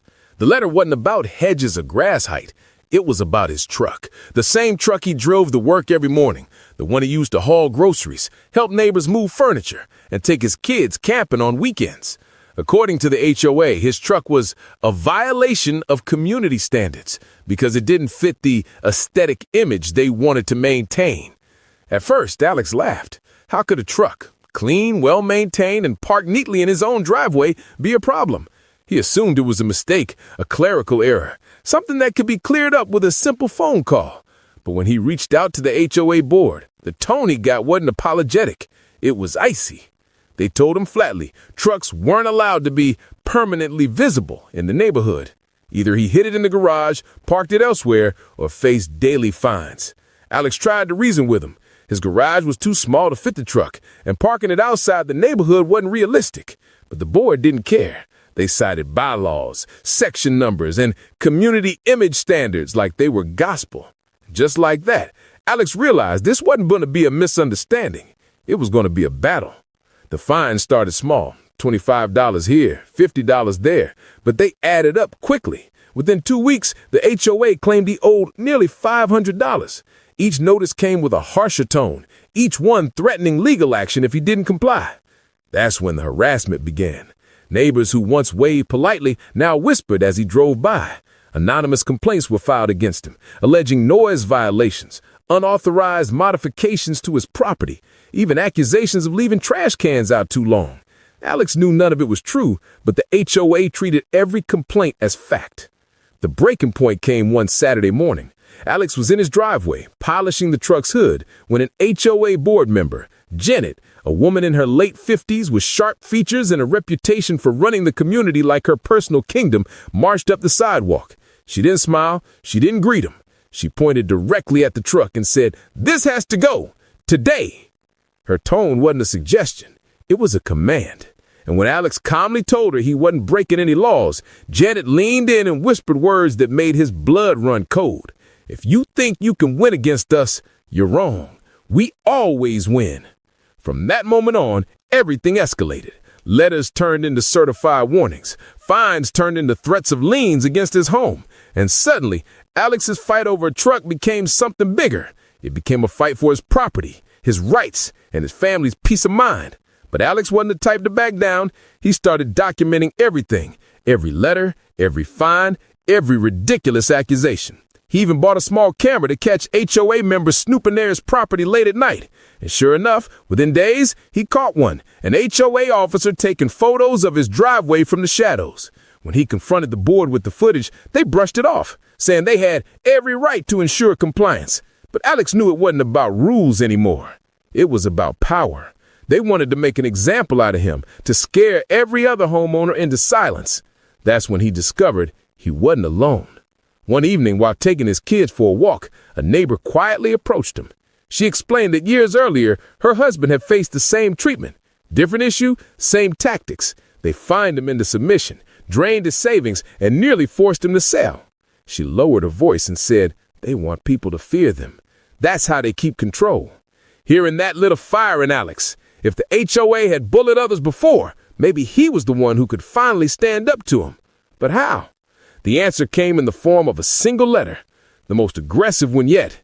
This time, the HOA threatened legal action. They weren't just going after his wallet, they were going after his home. According to them, if he didn't pay up and comply, they could place a lien on his property. It was a chilling moment. The truck wasn't just a truck anymore. It was a weapon the HOA was using to try to strip him of everything he'd worked for. But Alex wasn't going down without a fight. He sought legal advice. The attorney he spoke with explained something shocking. While HOAs had power, their rules weren't absolute. Many of their so-called bylaws could be challenged, especially if they were vague, discriminatory, or enforced inconsistently. And the truck rule? It was all of the above. That revelation gave Alex hope, but it also raised the stakes, because now he had to make a choice. Quietly pay the fines and hope the HOA moved on, or fight them head on, risking everything in the process. For days, Alex wrestled with the decision. His wife worried about the stress, about the mounting threats, about what would happen if they lost. His kids asked why people were being so mean about Dad's truck, and Alex himself felt the weight of every possible outcome. Finally, he made up his mind. He wasn't just fighting for his truck. He was fighting for his home, his family, and every neighbor too scared to speak up. He was going to take the HOA to court. But as Alex prepared his case, gathering documents, photographs, and testimony, the HOA wasn't slowing down. They doubled down on their campaign, sending out newsletters painting him as non-compliant and disruptive. Some neighbors began avoiding eye contact altogether, scared of being associated with him. Others quietly nodded in support when no one else was watching. And then, just when Alex thought things couldn't get worse, he came home one evening to find a bright orange notice nailed to his front door. In bold letters it read, "Final warning, failure to remove vehicle will result in legal action." It was the loudest, most public humiliation yet, a scarlet letter for the entire neighborhood to see. His kids asked if they were going to lose their home. His wife broke down in tears at the kitchen table. And Alex, he stood there staring at the notice, his jaw tight, his fists clenched, knowing one thing for certain. The fight was only beginning. The day of the HOA hearing arrived like a storm. Alex had barely slept. The entire week had been building toward this moment, a closed-door board meeting where they claimed his fate as a homeowner would be decided. He knew they wanted one thing: total compliance. They wanted him broken, apologetic, willing to pay whatever fine they demanded. But Alex wasn't walking in alone anymore. His attorney, a sharp but calm man named Harris, walked beside him. Harris carried a thick folder of documents, photographs, bylaws, legal codes, and evidence of selective enforcement. And for the first time since this nightmare began, Alex felt a surge of confidence. This wasn't just about a truck. It was about proving the HOA had gone too far. Inside the meeting room, the board sat in a semicircle, faces cold and unreadable. Janet, the self-appointed queen of the neighborhood, sat at the center like a judge presiding over a trial.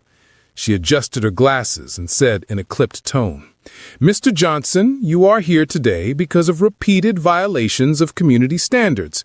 Your refusal to comply has left this board with no choice but to consider escalated measures." Her voice dripped with smug authority. She thought she had already won. Alex clenched his fists under the table, but Harris leaned forward, calm and steady. "Before we go any further, I'd like to state for the record that Mr. Johnson disputes the validity of these so-called violations. Furthermore, this board has failed to apply its own bylaws consistently, and we have evidence to prove it." The board members shifted uncomfortably. Janet's smile faltered for the first time. Harris slid a photo across the table. It showed another neighbor's large van, parked openly in their driveway, untouched by fines or warnings. Another photo, an SUV with commercial decals, in plain sight, yet never sighted. And another, a boat, parked for weeks without consequence. Alex's heart pounded as the images stacked up. Harris's voice cut through the silence. "This is selective enforcement. You've singled out Mr. Johnson while ignoring numerous similar vehicles. That is not only unfair, it is illegal." Janet's jaw tightened. She tried to brush it off, insisting those cases were different or temporary. But Harris wasn't finished. He pulled out another document, this one a copy of the HOA's own bylaws. According to Section 12, subsection C, the rules regarding vehicle storage apply only to commercial vehicles with visible signage or oversized dimensions that obstruct community safety or access. Mr. Johnson's truck meets neither criteria. It is not oversized and it bears no signage. By your own bylaws, this is not a violation. The board members exchanged uneasy glances. Janet's composure was cracking, but she still tried to maintain control. "This is about the character of our community. We can't allow certain appearances to degrade property values." And that's when Harris delivered the blow that changed everything. "Let the record show that the board has admitted its decision is based on appearances, not on the actual written bylaws. That's called arbitrary enforcement. And that opens this HOA to liability. If you continue down this path, we will take this case to court. And when we do, we won't just be asking for relief. We'll be seeking damages, legal fees, and a full investigation into this board's practices." The room went silent. Dead silent. Alex could feel the shift in power, like the ground itself had tilted. For weeks, he had been the one under fire, mocked, fined, threatened, harassed. But now, in this moment, the board was on defense. Janet's face flushed red, her lips pressed into a thin, trembling line. She opened her mouth to speak, but the words caught in her throat. Finally, she sputtered, "You think you've won? This neighborhood doesn't want your truck. We don't want you undermining the standards we've worked so hard to build. You're a troublemaker, Mr. Johnson, and you don't belong here." The words hung in the air, dripping with venom. But in that instant, Janet had made her biggest mistake. She had revealed the truth. The HOA's war against Alex wasn't about rules. It was personal, arbitrary, biased. And every board member knew it. One of the quieter members, a man who had barely spoken during the hearing, cleared his throat. "I move that we dismiss all violations against Mr. Johnson, immediately." Another member hesitated, then nodded. "Seconded!" Janet whipped her head around, furious. "You can't—" But she could feel the tide turning against her. The vote passed, 3-2, right in front of her. Just like that, Alex's fines were gone, his record cleared, his truck was no longer a violation. Alex exhaled, his whole body trembling with adrenaline. For the first time in months, the weight pressing on his chest began to lift. He had won. He had actually beaten the HOA. But as he gathered his papers and stood to leave, Janet leaned across the table, her voice low and venomous. "This isn't over, Mr. Johnson. You may think you've won, but you have no idea what we're capable of." Her eyes burned with rage, her voice shook with spite. And in that chilling moment, Alex realized something. Yes, he had won the battle, but the war might not be over. He left the meeting with his head held high, his truck safe, and his rights intact. But as the boardroom door closed behind him, he couldn't shake the feeling that Janet's words weren't just empty threats. Because sometimes, victory comes with a price, and sometimes the most dangerous enemy is the one who refuses to accept defeat. The very next morning, word began to spread. Homeowners who had quietly endured their own HOA headaches, threatening letters over garden gnomes, fines for leaving trash cans out too long, warnings for children's bikes left near the sidewalk, suddenly saw Alex's case as a beacon. He wasn't just one man standing up to the board.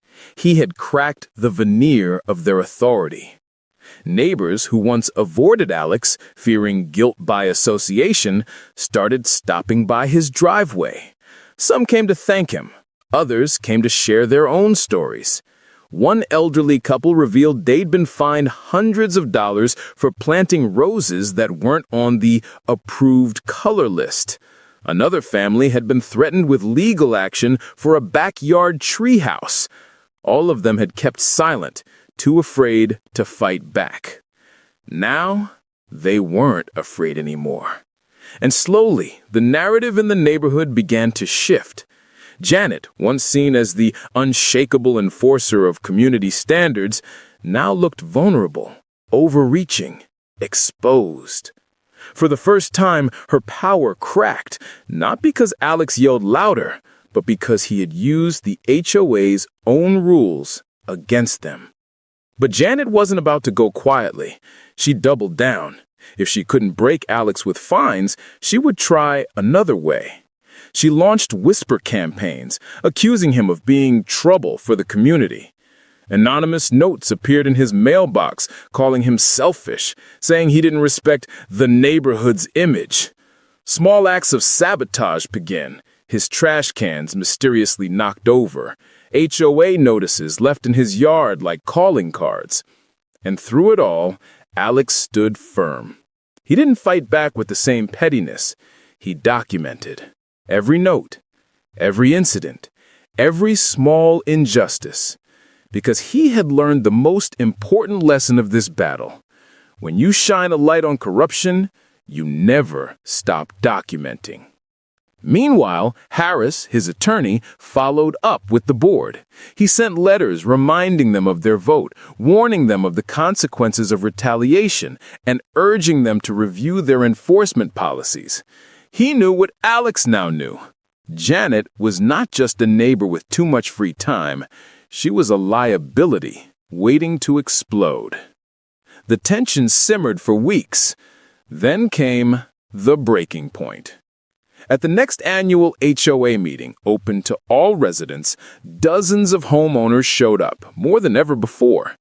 Many had never attended a meeting, assuming their voice didn't matter. But this time, things were different. Alex's case had awakened something. People wanted answers. The board sat at the front, faces tight with nerves. Janet tried to keep control, rattling off the agenda like nothing had changed. But the residents weren't there to listen. They were there to confront. One by one, homeowners stood up and shared their experiences, stories of unfair fines, harassment, intimidation. The room grew heavier with each testimony. The board members squirmed. Janet tried to silence them, but the tide had already turned. Then a neighbor stood and said what everyone was thinking. "We didn't elect this board to bully us. We elected you to serve us. And if you can't do that, then maybe it's time for a new board." The room erupted in applause. For the first time, Janet's mask of control completely shattered. Within weeks, a recall petition circulated. Signatures piled up, and at the next vote, the community made its choice clear. Janet was out. The fallout for her was brutal. Years of ruling with fear and pettiness evaporated in a single moment of public rejection. She disappeared from community life, retreating into her home, rarely seen except for the occasional bitter glare as Alex drove past in his pickup truck. But for Alex, though, life slowly returned to normal. He parked his truck in the driveway each night without fear. He enjoyed barbecues with neighbors who once kept their distance. He saw kids riding bikes again, gardens blooming with colors outside the approved list, and families daring to live freely on their own property. But more than that, Alex felt something deeper. He realized his fight wasn't just about one truck or one rule or even Janet herself. It was about standing up to injustice, no matter how small it looks on paper. Because small abuses of power, left unchecked, grow into bigger ones. And sometimes it only takes one person refusing to be bowed to make an entire community rise. Months later, Alex reflected on it all. The sleepless nights, the endless stress, the moments he thought of giving in just to make it stop. And he realized if he had given up, Janet would still be ruling unchecked. His neighbors would still be living in fear of petty letters and arbitrary fines. Instead, his battle had sparked change. And as he looked at his truck, muddy from a weekend camping trip, sitting proudly in the driveway, he couldn't help but smile. It wasn't just a vehicle. It was a symbol. A reminder that no matter how powerful or petty an HOA thinks it is, it only holds as much power as the people allow it to. The story of Alex versus Janet became neighborhood lore. New residents heard it within weeks of moving in. A cautionary tale about what happens when authority goes too far, and what happens when someone dares to fight back. Some laughed at the absurdity. Others shook their heads in disbelief. But everyone remembered the lesson. Because in the end, it wasn't just about a truck. It was about freedom. It was about dignity. And it was about one simple truth that echoes far beyond one neighborhood, one HOA, or one conflict. The moment you stand up to bullies, no matter their title, no matter their position, you strip away their greatest weapon, fear. And that's the real victory. If you enjoyed seeing Justice Served, make sure you hit subscribe, because the next HOA nightmare might just be wilder than this one. Don't miss it. They call it a homeowners association, but sometimes it feels more like a homeowners ambush. Every year, thousands of homeowners are tricked, bullied, and intimidated into paying fines and fees that never should have existed in the first place. Mysterious maintenance charges, hidden violation penalties, even bogus late fees for bills you already paid. And the worst part, it's all hidden behind official letters stamped with authority, the kind that make most people pay first and ask questions never. But not anymore, because today we're pulling the curtain back. These are the 5 biggest HOA scams that homeowners keep falling for, and exactly how you can spot them before they hit your wallet. Learn what really goes on behind those HOA doors? You'll never look at that violation notice the same way again. Here's the truth most homeowners never hear. HOAs weren't designed to be your enemy. When they started decades ago, they were meant to protect property values and keep neighborhoods clean. But somewhere along the way, something changed. Power, money, and control took over. And what used to be a group of friendly volunteers turned into many dictatorships with letterheads. I've seen it too many times. A family fined hundreds of dollars for a non-compliant flower bed. A veteran told to remove his flag. A widow charged monthly fees for a fence that never existed. The pattern is always the same. The HOA uses vague rules, hidden clauses, and fear tactics to make you comply or pay. And when you question them, they bury you in paperwork, threats, and official notices. It's a system built on silence, and most homeowners stay quiet because they think they have no choice. But once you understand the scams behind the structure, you'll see how fragile their power really is. Because here's the dirty secret. Most HOAs rely on intimidation, not law. Their authority collapses the moment you know your rights, their procedures, and where they've bent the rules. And that's exactly what we're exposing today. From fake fines to secret service charges and even illegal liens, these are the 5 scams that keep homeowners paying out of fear instead of fairness. So take a breath, grab your violation letters, and get ready, because what you're about to learn could save you thousands and a lot of stress. Scam number 1, the phantom fine trick. When your HOA charges you for something that doesn't even exist. It starts the same way for almost everyone. You walk out to the mailbox, pull out a white envelope with your HOA's logo, and inside you see it. Notice of violation. Maybe it's for unapproved landscaping or a fence discrepancy. Sometimes it's something as absurd as untrimmed grass near community walkway. The fine? $100, maybe $250. But here's the kicker. It's completely fabricated.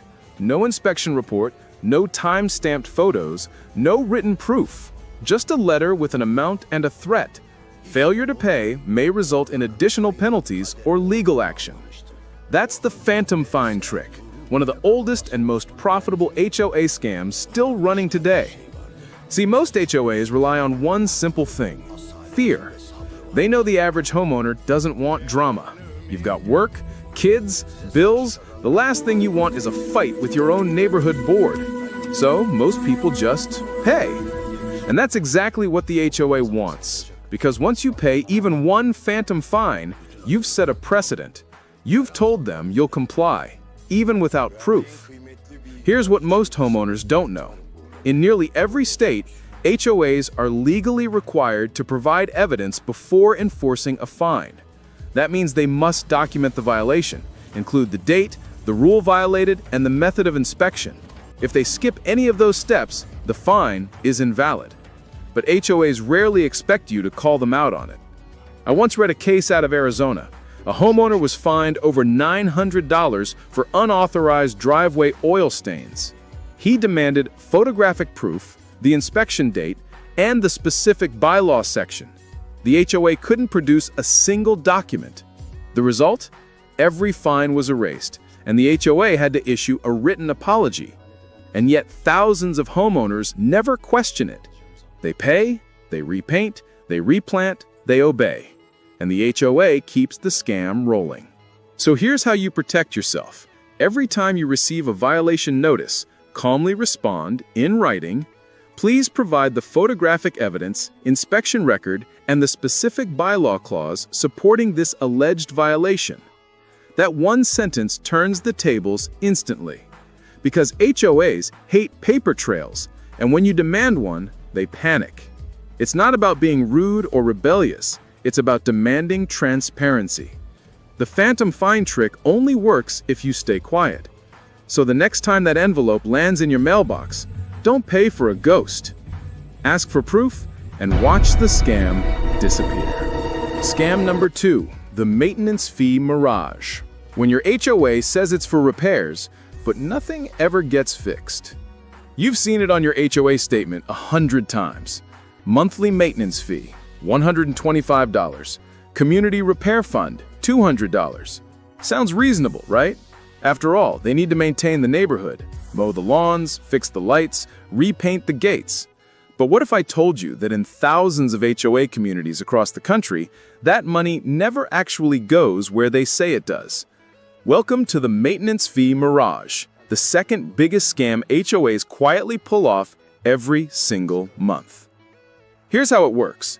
The HOA board collects money under maintenance, repairs, or infrastructure improvements.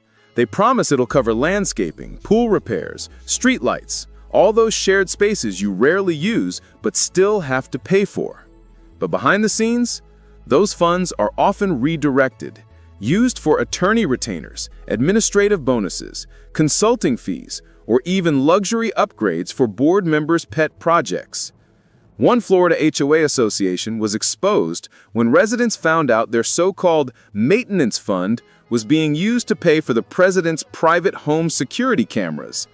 Think that's rare? It's not. In California, an HOA charged residents $250 a month for landscaping improvements. But after 3 years, not a single new plant, no fresh paint, no paving repairs. Residents finally demanded to see the financial statements, which by law, HOAs must make available to all members. What they found was shocking. Tens of thousands spent on administrative consulting to a company owned by one of the board members' relatives. And that's the secret. Most HOAs never ask for records. They assume the money is being handled properly. But in many states, you have the right, the legal right, to inspect HOA budgets, reserve funds, and even transaction records.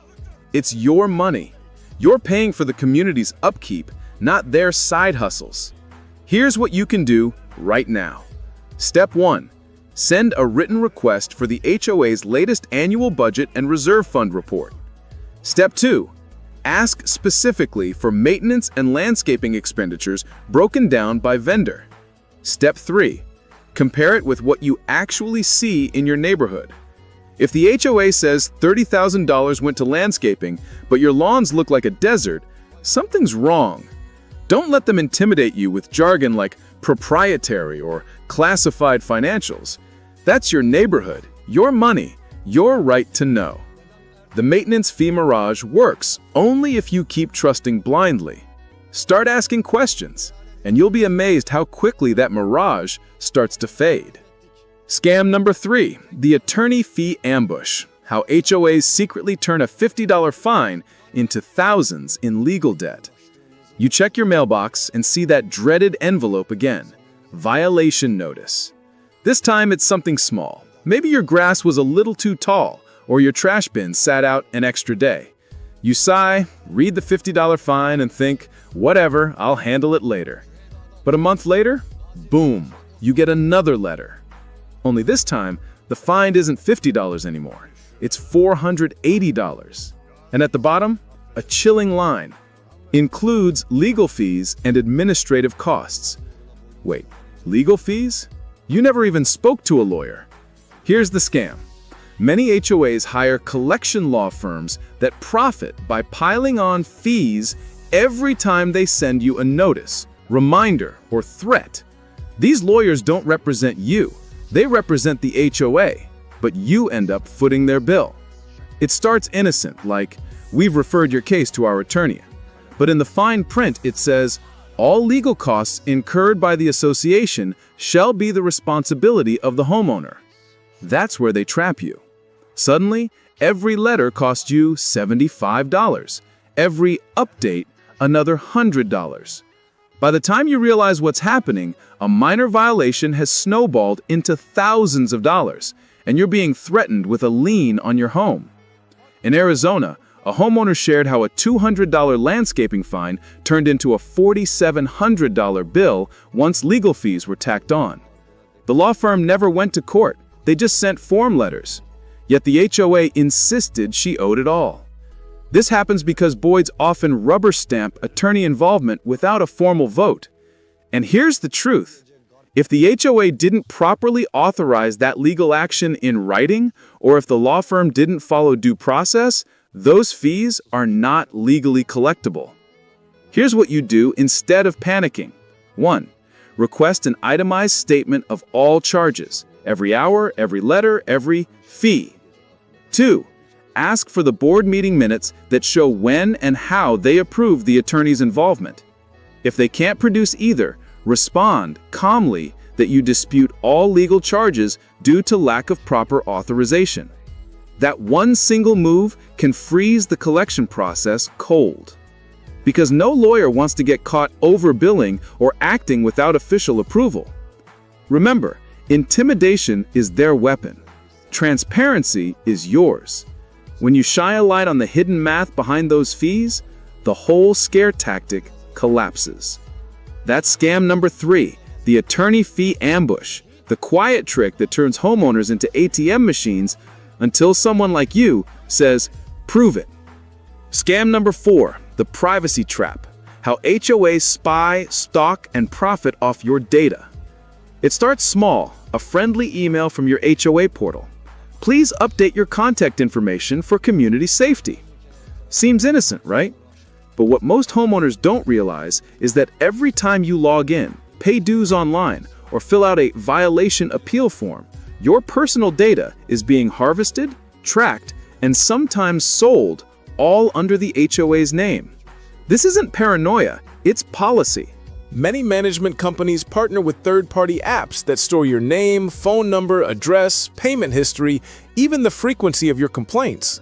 Some even monitor license plate data through gate cameras or parking permit systems. And buried deep in the fine print, by using this platform, you consent to data sharing with our service partners. Those partners can include analytics firms, insurers, or even local vendors who pay for access to resident insights. So while you think you're just logging in to check your balance, the HOA's tech stack might be quietly building a digital profile of your life, when you're home, when you're not, and what you complain about most. Here's where it crosses the line. A Colorado homeowner discovered her HOA board president was using security camera footage to track which residents attended meetings critical of him. In Texas, another HOA's community safety app exposed residents' names, addresses, and vehicle details online, indexed by Google for months. No one told them, no one asked permission. Why?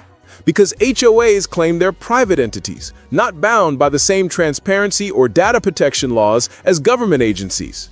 That loophole lets them gather and store your information indefinitely, often with no cybersecurity policy at all. And when a management company changes hands, your data, your payment records, emails, even photos can be sold along with the contract to the next firm.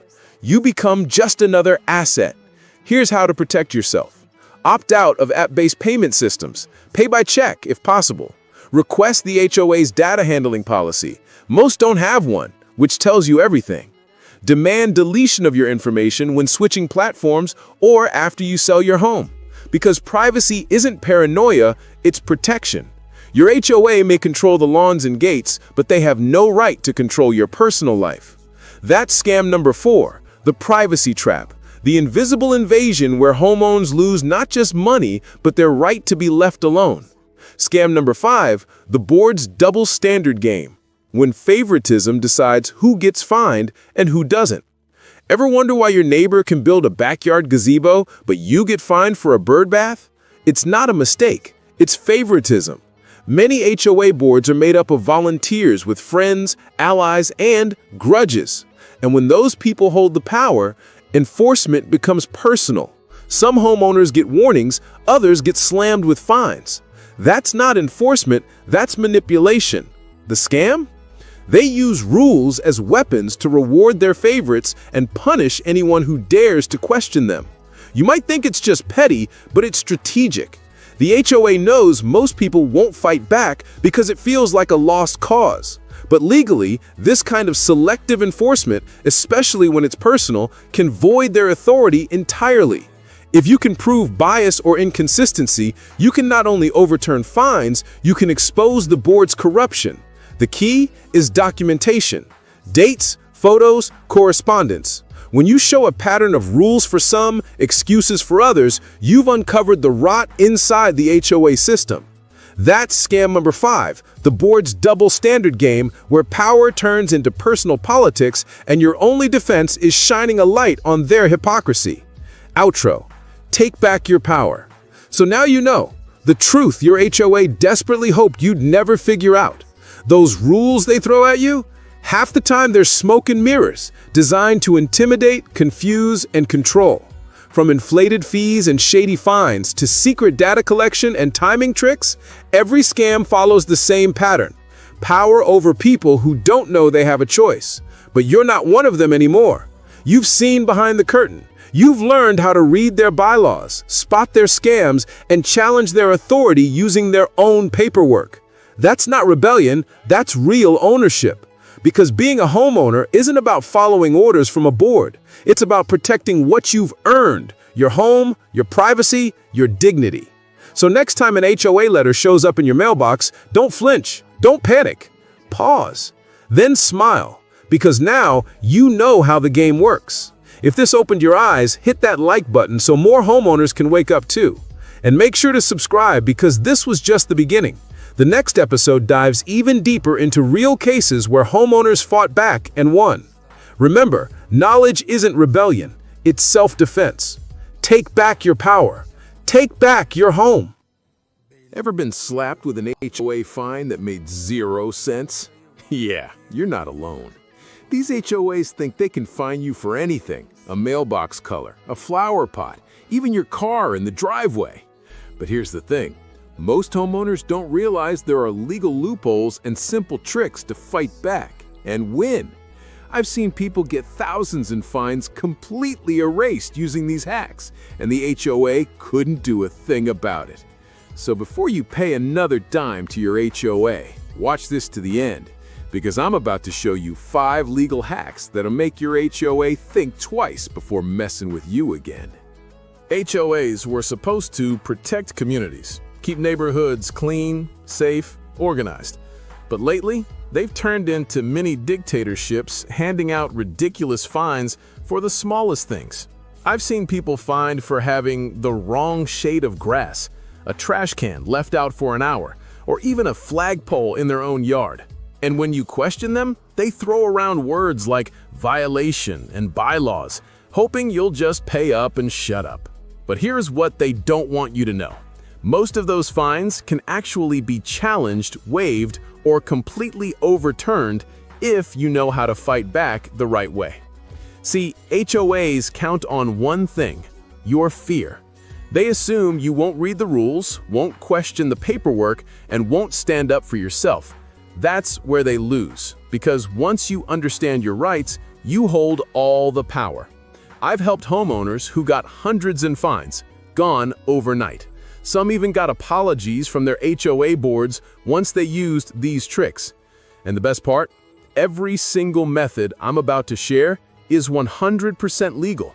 No shady loopholes, no breaking rules, just smart, strategic moves they don't expect.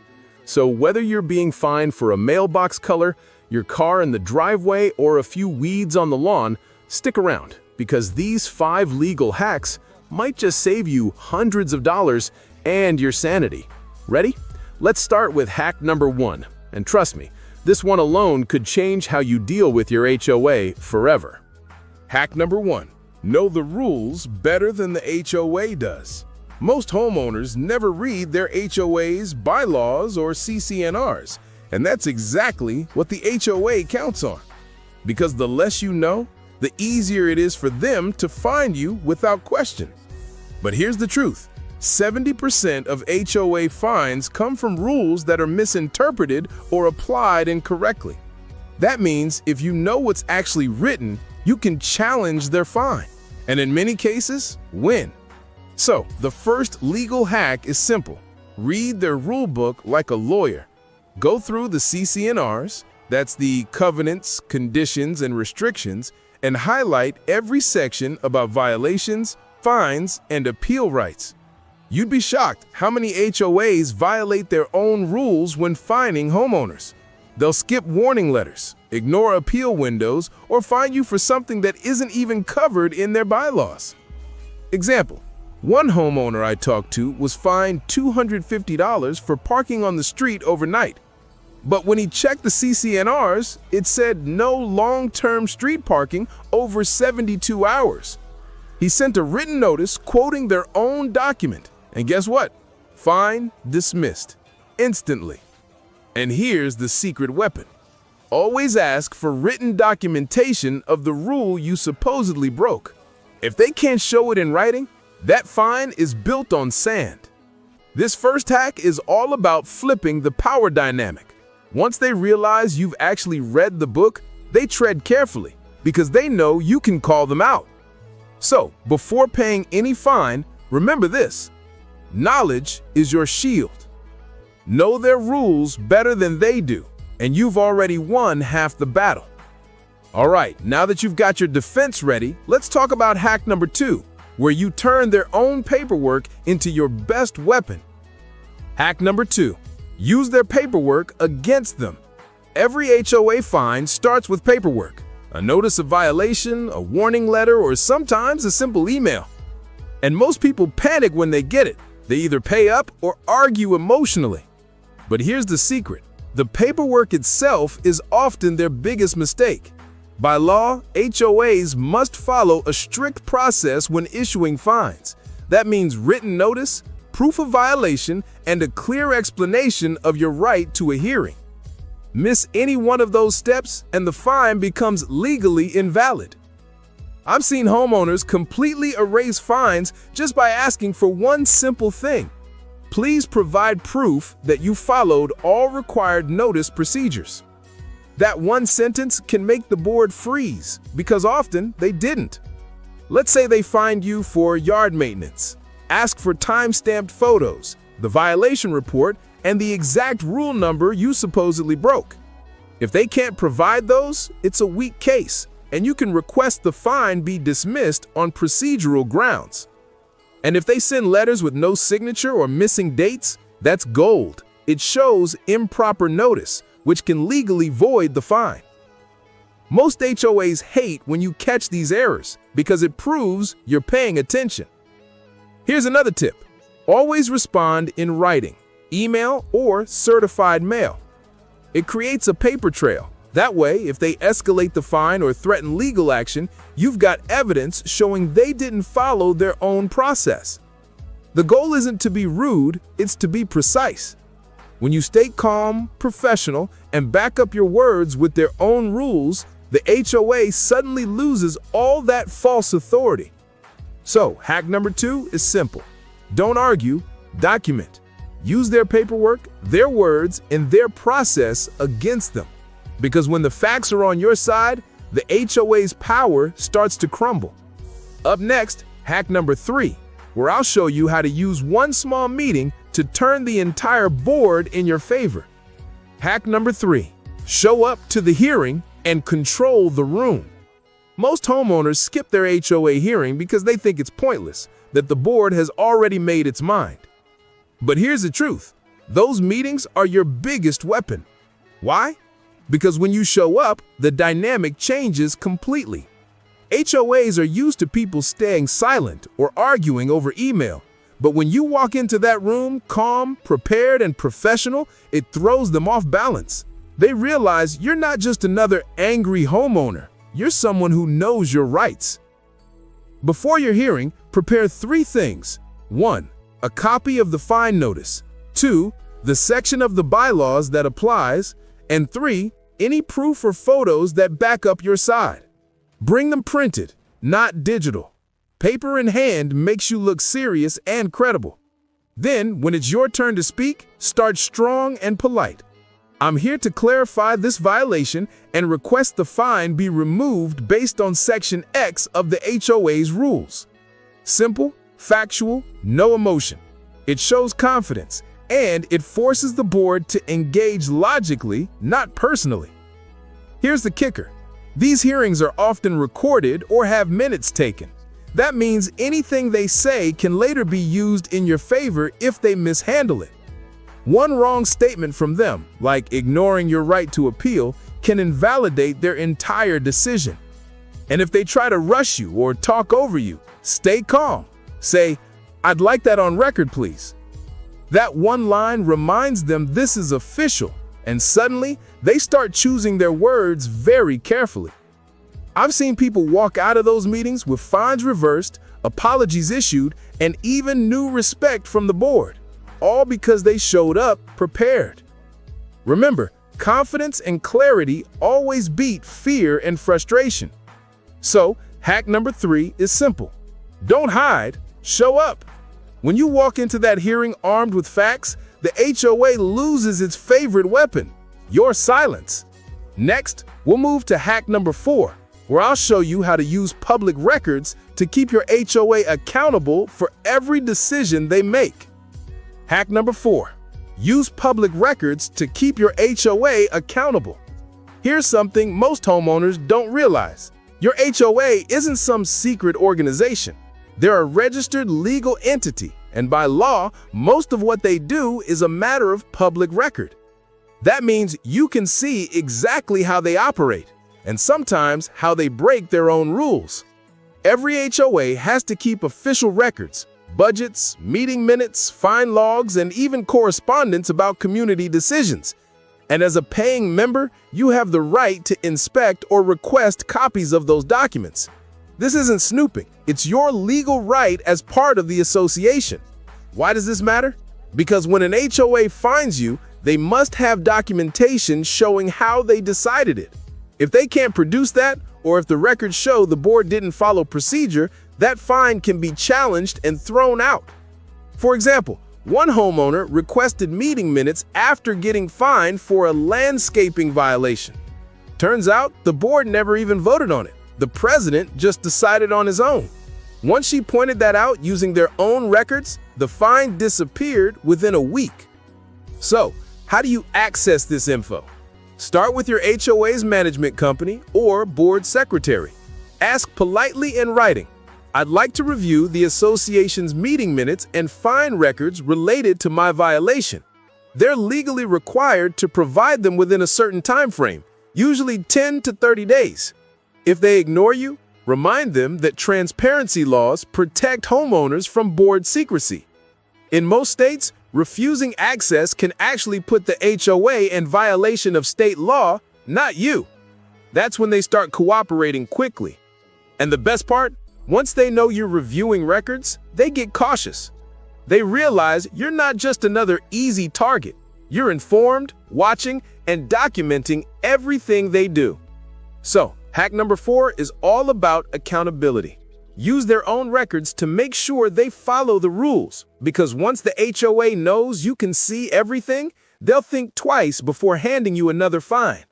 Next, we'll finish strong with hack number 5, the move that can permanently stop unfair HOA harassment for good. Hack number 5, get everything in writing and build your paper trail. HOAs love to give verbal warnings or make side comments like, "Don't worry, we'll waive that fine," or "You don't need to appeal." But unless it's in writing, it doesn't exist. And when things escalate, they'll deny ever saying it. Written communication, whether by email or certified mail, is your protection. It creates a timeline, proof of what was said and when.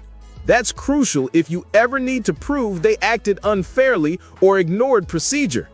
Here's the power move. Whenever you talk to the HOA, follow up with a quick message. "Thanks for the call today. Just confirming what we discussed, that the fine will be reviewed at next week's meeting." One email like that locks the conversation into record. If they go back on their word later, you've got it documented. And don't just rely on your inbox. Make a folder for every HOA notice, every letter, every receipt. Name them by date. If a dispute ever goes further, small claims court, mediation, whatever, that organized trail can destroy their case instantly. I've seen people win against HOAs simply because they had a clear, documented history of communication, while the board had nothing but verbal claims and missing notes. Paper beats power every time. And remember, when everything's in writing, they have to behave. They know their words could come back to bite them, so they tread lightly. That's how you shift the balance from fear to control. So hack number 5 is your final shield. Document everything. Protect yourself. Because when you've got proof, you've already won. Now, let's wrap this up. Because if you've made it this far, you're no longer just a homeowner. You're someone the HOA will think twice before ever messing with again.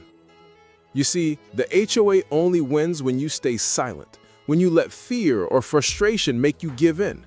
But now you know the truth. They're not untouchable. You have rights, you have leverage, and you have tools they never expected you to use. With these 5 legal hacks, knowing the rules, using their paperwork, showing up, checking records, and documenting everything, you've got a playbook that most homeowners don't even know exists. And that knowledge, that's your power. So the next time an HOA letter shows up in your mailbox, don't panic, smile, because you'll know exactly what to do step by step to make them back down and follow their own rules for once. If this video helped you, hit that like button so more homeowners can learn these tricks too. Drop a comment below if you've ever fought an unfair HOA fine. I want to hear your story. And make sure to subscribe because I've got more real HOA battles, crazy stories, and smart strategies coming next week.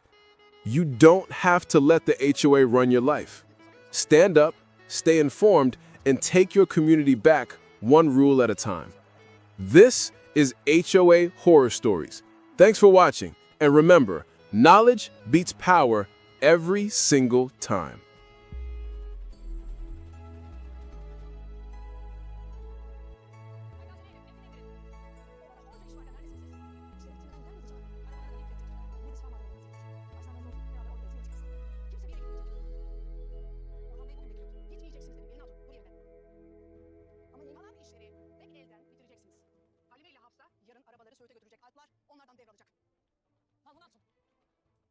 They fined me for my lawn. Seriously, a few blades of grass, and suddenly I was violating community standards. At first, I laughed it off until the fines started stacking up. 50 here, 100 there, all for having a yard cleaner than most on the block. That's when I decided to look closer. And what I discovered about our HOA president, her own little secret, hiding in plain sight, turned every smug warning into pure silence. That's when the real tables turned. When I first moved into Oak Ridge Estates, it felt like the kind of neighborhood you only saw in real estate brochures. Perfectly trimmed hedges, pastel mailboxes, and families waving from driveways as if they'd all been cast for the same commercial.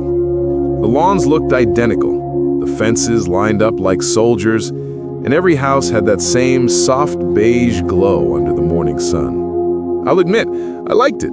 After years of renting cramped apartments, buying my first home here felt like peace. My wife, Sarah, planted flowers near the porch. Our son, Max, chased his soccer ball across the yard. For the first time, life felt predictable in the best way. That's when I learned predictability can be dangerous, especially in a place where perfection isn't just admired, it's enforced. The HOA wasn't some friendly group that handled maintenance and holiday decorations. It was more like a quiet surveillance network with clipboards and bylaws. Every month, a new reminder landed in our mailbox. Rules about fence paint, garbage timing, mailbox polish, even the acceptable range of grass height. I thought it was ridiculous, but most neighbors nodded along like it was normal. And at the center of it all was her, Margaret, the HOA president. Mid-50s, sharp haircut, the kind of smile that made you feel judged before you even said hello.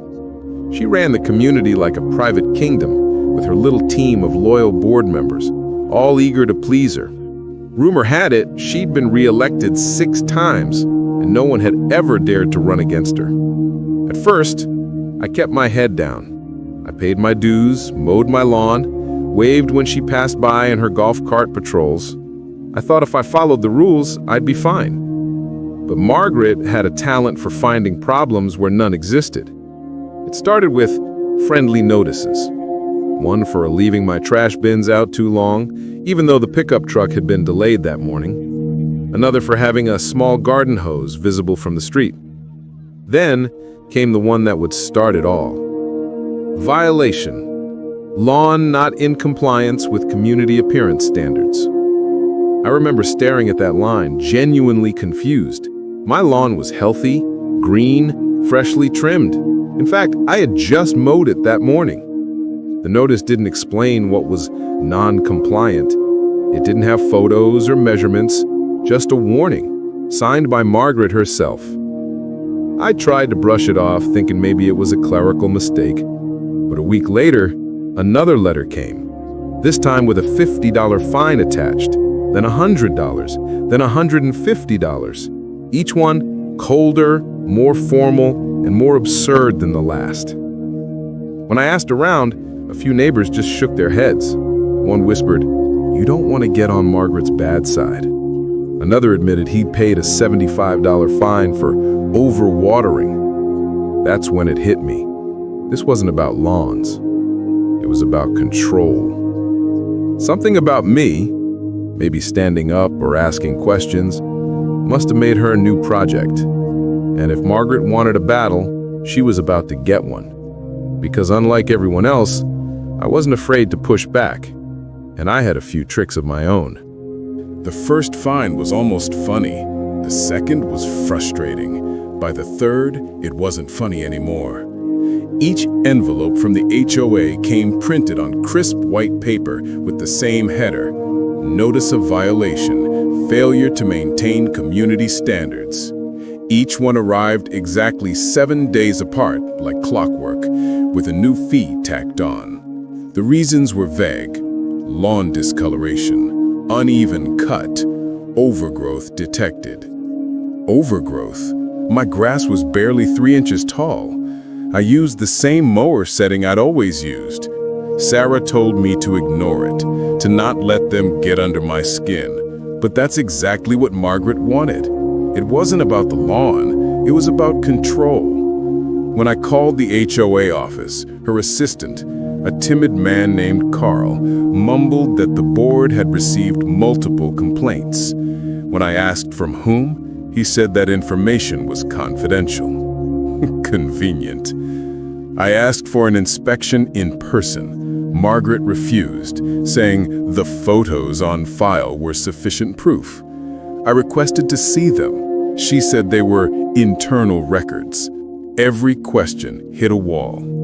And that's when I realized the HOA wasn't built to serve homeowners, it was built to protect itself. The following week, I started documenting everything. Every time I mowed, every letter, every notice, photos with timestamps, dates of calls. If they wanted to play games, I'd play smarter. But it didn't stop there. They escalated. One morning, I woke up to find a bright orange stake in my yard. Inspection notice pending. The neighbors stared as they drove by. Later, I overheard 2 of them whispering, "That's the guy who got fined again." Humiliation. That's what it was really about. Make one person the example, and everyone else falls in line. The next HOA newsletter even had a section titled Maintaining Community Pride. It didn't name me, but it didn't have to. There was a paragraph about certain properties failing to uphold expected standards, complete with a photo that looked suspiciously like my street corner. I'd had enough, so I started digging. HOA bylaws are public, or at least partially. Late nights, I sat in my office flipping through PDFs and scanned pages buried on their website, page after page of jargon, until one small detail jumped out. All properties are subject to biannual lawn evaluations by a certified inspector. Certified inspector. Interesting. Margaret's inspection reports had no signatures, no third-party documentation, nothing that proved they'd ever been done by anyone but her or her loyal board members. I began walking around the neighborhood in the evenings, just observing. Most lawns looked fine, some even worse than mine. Overgrown edges, patchy spots, weeds in the cracks, and yet no orange stakes, no warnings, no fines. One lawn in particular caught my eye, Margaret's. Her front yard had brown spots near the edges, dead patches under the hedge, and, unbelievably, a broken sprinkler head leaking water down her driveway. I took photos, dated them, saved them all. The hypocrisy burned. The following week, I overheard Carl, her assistant, talking outside the community center. He mentioned that the HOA's inspection forms weren't being verified anymore because Margaret said it wasn't necessary this quarter. My suspicion turned into certainty. She was fabricating violations. The next week, I received the one more letter. This time, an ultimatum. Failure to pay fines within 14 days will result in a lien being placed on your property. That was it, the line I wouldn't let them cross. I printed every photo, every timestamp, every message. Then I made one more visit to the county records office. It turns out Margaret's property had already been cited by the city once before for improper irrigation drainage, something she'd conveniently left out of her HOA reports. I wasn't just angry anymore, I was prepared. So, when the next HOA meeting rolled around, I made sure to show up early. The parking lot was packed. Neighbors, board members, even the landscaper. Everyone signed in, collected their agenda, and took their seats. Margaret stood at the front like a queen before her subjects, clipboard in hand, smiling that same tight smile she'd always worn before issuing bad news. I sat quietly, waiting for my turn to speak.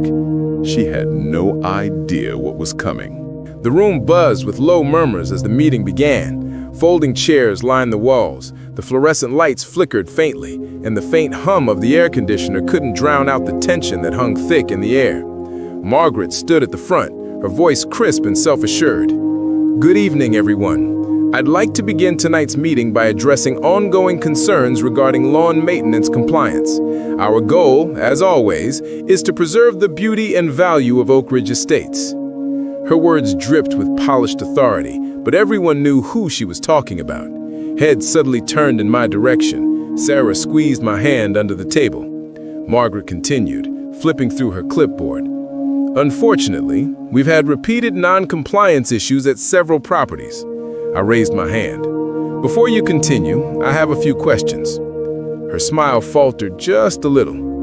You'll have your turn during open floor comments. With respect, I said, standing up, this concerns me directly, and since my name's been mentioned in every notice you've sent for the past month, I think we can skip the formality. The crowd shifted. A few neighbors whispered. Some smirked knowingly. Margaret hesitated, but gestured stiffly. Fine, you have 2 minutes. Perfect, I said, because that's all I'll need. I pulled out a thick folder and laid it on the table. The sound of paper hitting wood echoed through the room. These, I said, are every notice, photo, and inspection report you've sent me, and I've compared them against the HOA bylaws. I flipped open a page, highlighting a section with yellow marker. Section 7.4. Lawn evaluations must be conducted by a certified third-party inspector. Can you tell us who conducted mine? Margaret blinked. The board handles that internally. So, not certified? I asked, my tone sharp. We've always done it this way. Then you've always been breaking your own rules. A low murmur rippled through the crowd. I could see Carl, her assistant, shrinking in his chair. Margaret's face flushed. Mr. Anderson, this isn't a courtroom. No, I said, stepping forward, but it might become one. I held up another sheet. Because according to county records, your own property was cited by the city last year for irrigation runoff. That's a real violation. Yet you're fining others for grass height? Her lips tightened. That's irrelevant. Oh, it's very relevant, I shot back. You fined me over $600 for a lawn that meets all city codes. You've harassed my family, embarrassed us publicly, and used your position to settle personal grudges. You violated your own bylaws, and I've got the evidence to prove it. The room went silent. For the first time, Margaret looked uncertain. She shuffled the papers in her hand, glancing toward the other board members, but they avoided her eyes. One of them, an older man named Dennis, cleared his throat. Is this true, Margaret? Were the inspections handled without certification? She hesitated. It's standard practice. That's not an answer, Dennis pressed. The crowd began whispering louder now. Someone muttered, I knew it. Another said, she fined me for flower pots last year. Margaret tried to regain control. Let's all remain civil. These accusations are baseless and... I cut her off. Baseless. I have photographic proof. I turned my laptop around, connected to the projector they'd used earlier. The screen flickered the life, and one by one I showed time-stamped photos, my lawn perfectly trimmed, her yard, brown patches and all, and a screenshot of the city citation tied to her property. Gasps filled the room. She took a step back. You had no right. I had every right, I said. You made it personal first. You weaponized your position against your neighbors, and now the truth's out. Sarah squeezed my arm. I could feel her shaking, whether from nerves or pride, I wasn't sure. The HOA president, an elderly woman who'd been quiet until now, finally spoke. Margaret, until this matter is reviewed, I'm suspending your authority over code enforcement. The room erupted. Some clapped, others whispered in disbelief. Margaret looked like she'd been slapped. This isn't over, she hissed, grabbing her bag. No, I said softly, it's just beginning. She stormed out, the door slamming behind her. For the first time in months, I felt the tension leave my shoulders. Neighbors approached me afterwards, people I'd barely spoken to before. Good for you, one said. She's been bullying everyone for years, another whispered. About time someone stood up. And just like that, the power shifted. The meeting ended not with Margaret's voice echoing through the room, but with quiet conversations among people finally realizing how much control they'd given away. When we walked back home under the glow of the streetlights, Sarah smiled for the first time in weeks. You really did it, she said. I nodded, though I knew it wasn't completely over. HOAs have a way of clinging to power. But something had cracked. Her authority, her image, maybe even the fear she built the whole system on. For the first time, Oak Ridge Estates felt just a little freer. The morning after the meeting felt unreal. For the first time in months, there were no envelopes on my door, no threats in the mailbox, just sunlight, sprinklers, and silence. Neighbors who once avoided me now waved. Even the ones who used to whisper looked relieved, like a weight had finally lifted. Margaret's grip on Oak Ridge Estates had finally cracked. Within a week, word spread fast.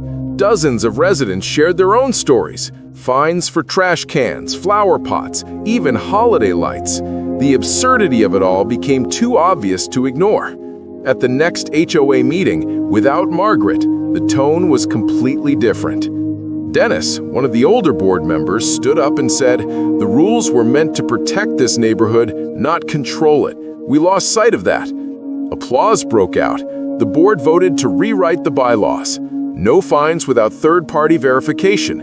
No anonymous complaints.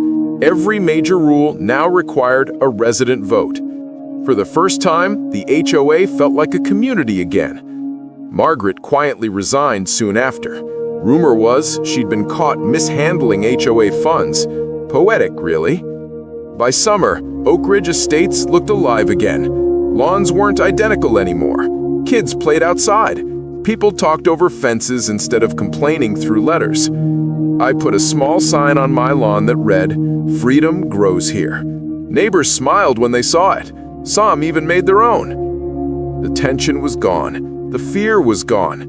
And for the first time, our neighborhood felt like it actually belonged to the people who lived in it, not the ones who ruled it.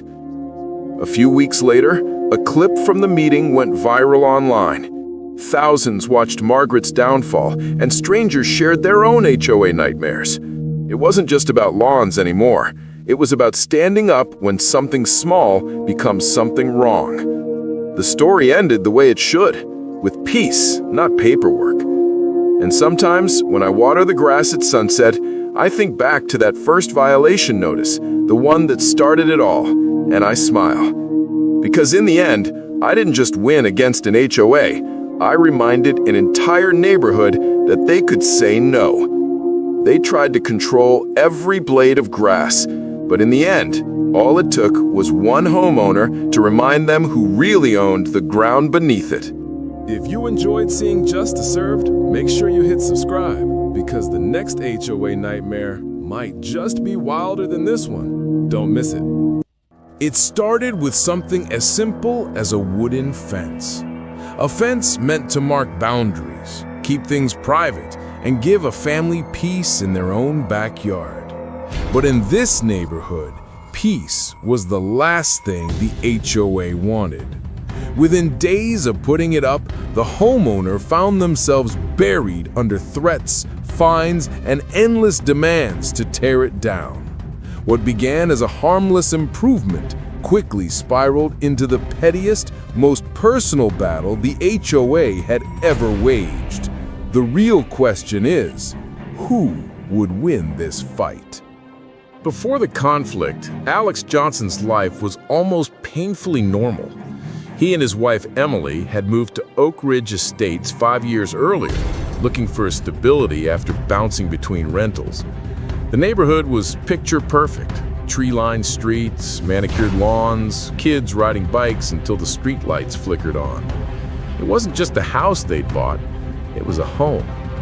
Alex worked in IT at a nearby firm, while Emily managed a small photography business from home. Their 8-year-old son Max filled the house with the kind of energy only a child could bring. Saturday mornings meant pancakes at the kitchen island. Summer evenings meant barbecues in the backyard with their golden retriever, Buddy, waiting hopefully for scraps. Like many families in Oak Ridge, they paid their dues to the HOA without much thought. The fees kept the pool open, the playground clean, and the holiday lights twinkling every December. At least that was the idea. But beneath the polished surface of Oak Ridge Estates lay a current of quiet tension. The HOA board, led by a woman named Margaret, had a reputation for being strict. She was the type who measured grass with a ruler and took pictures of trash cans left at the curb a minute too long. People grumbled about her in private, but no one really challenged her, not openly. For Alex and his family, life carried on mostly untouched by all that, until one spring morning when Emily mentioned wanting more privacy in the yard. It'd be nice, she said, if Max could play without the neighbor's windows staring down at us. That's when Alex got the idea for a fence. Nothing extravagant, just a 4-foot wooden fence, stained to match the house, well within the HOA's guidelines. At least, that's what he thought. Little did he know, that fence was about to change everything. Alex stared at the HOA letter in disbelief. It was worded in that cold, bureaucratic tone that seemed designed to intimidate. Immediate removal, non-compliance, violation of community standards. He felt his pulse quicken as he held the paper tighter, the edges crumpling in his hands.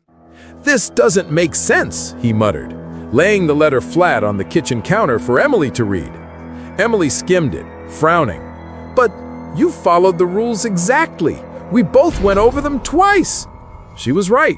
The bylaws were clear. Fences were allowed, provided they matched specific guidelines. Alex's fence was standard wood, just the right height, and had been placed exactly on the property line. There was no gray area, no loophole. And yet, here it was, a demand that he tear it down. Alex decided to call the HOA office directly, hoping this was some clerical error.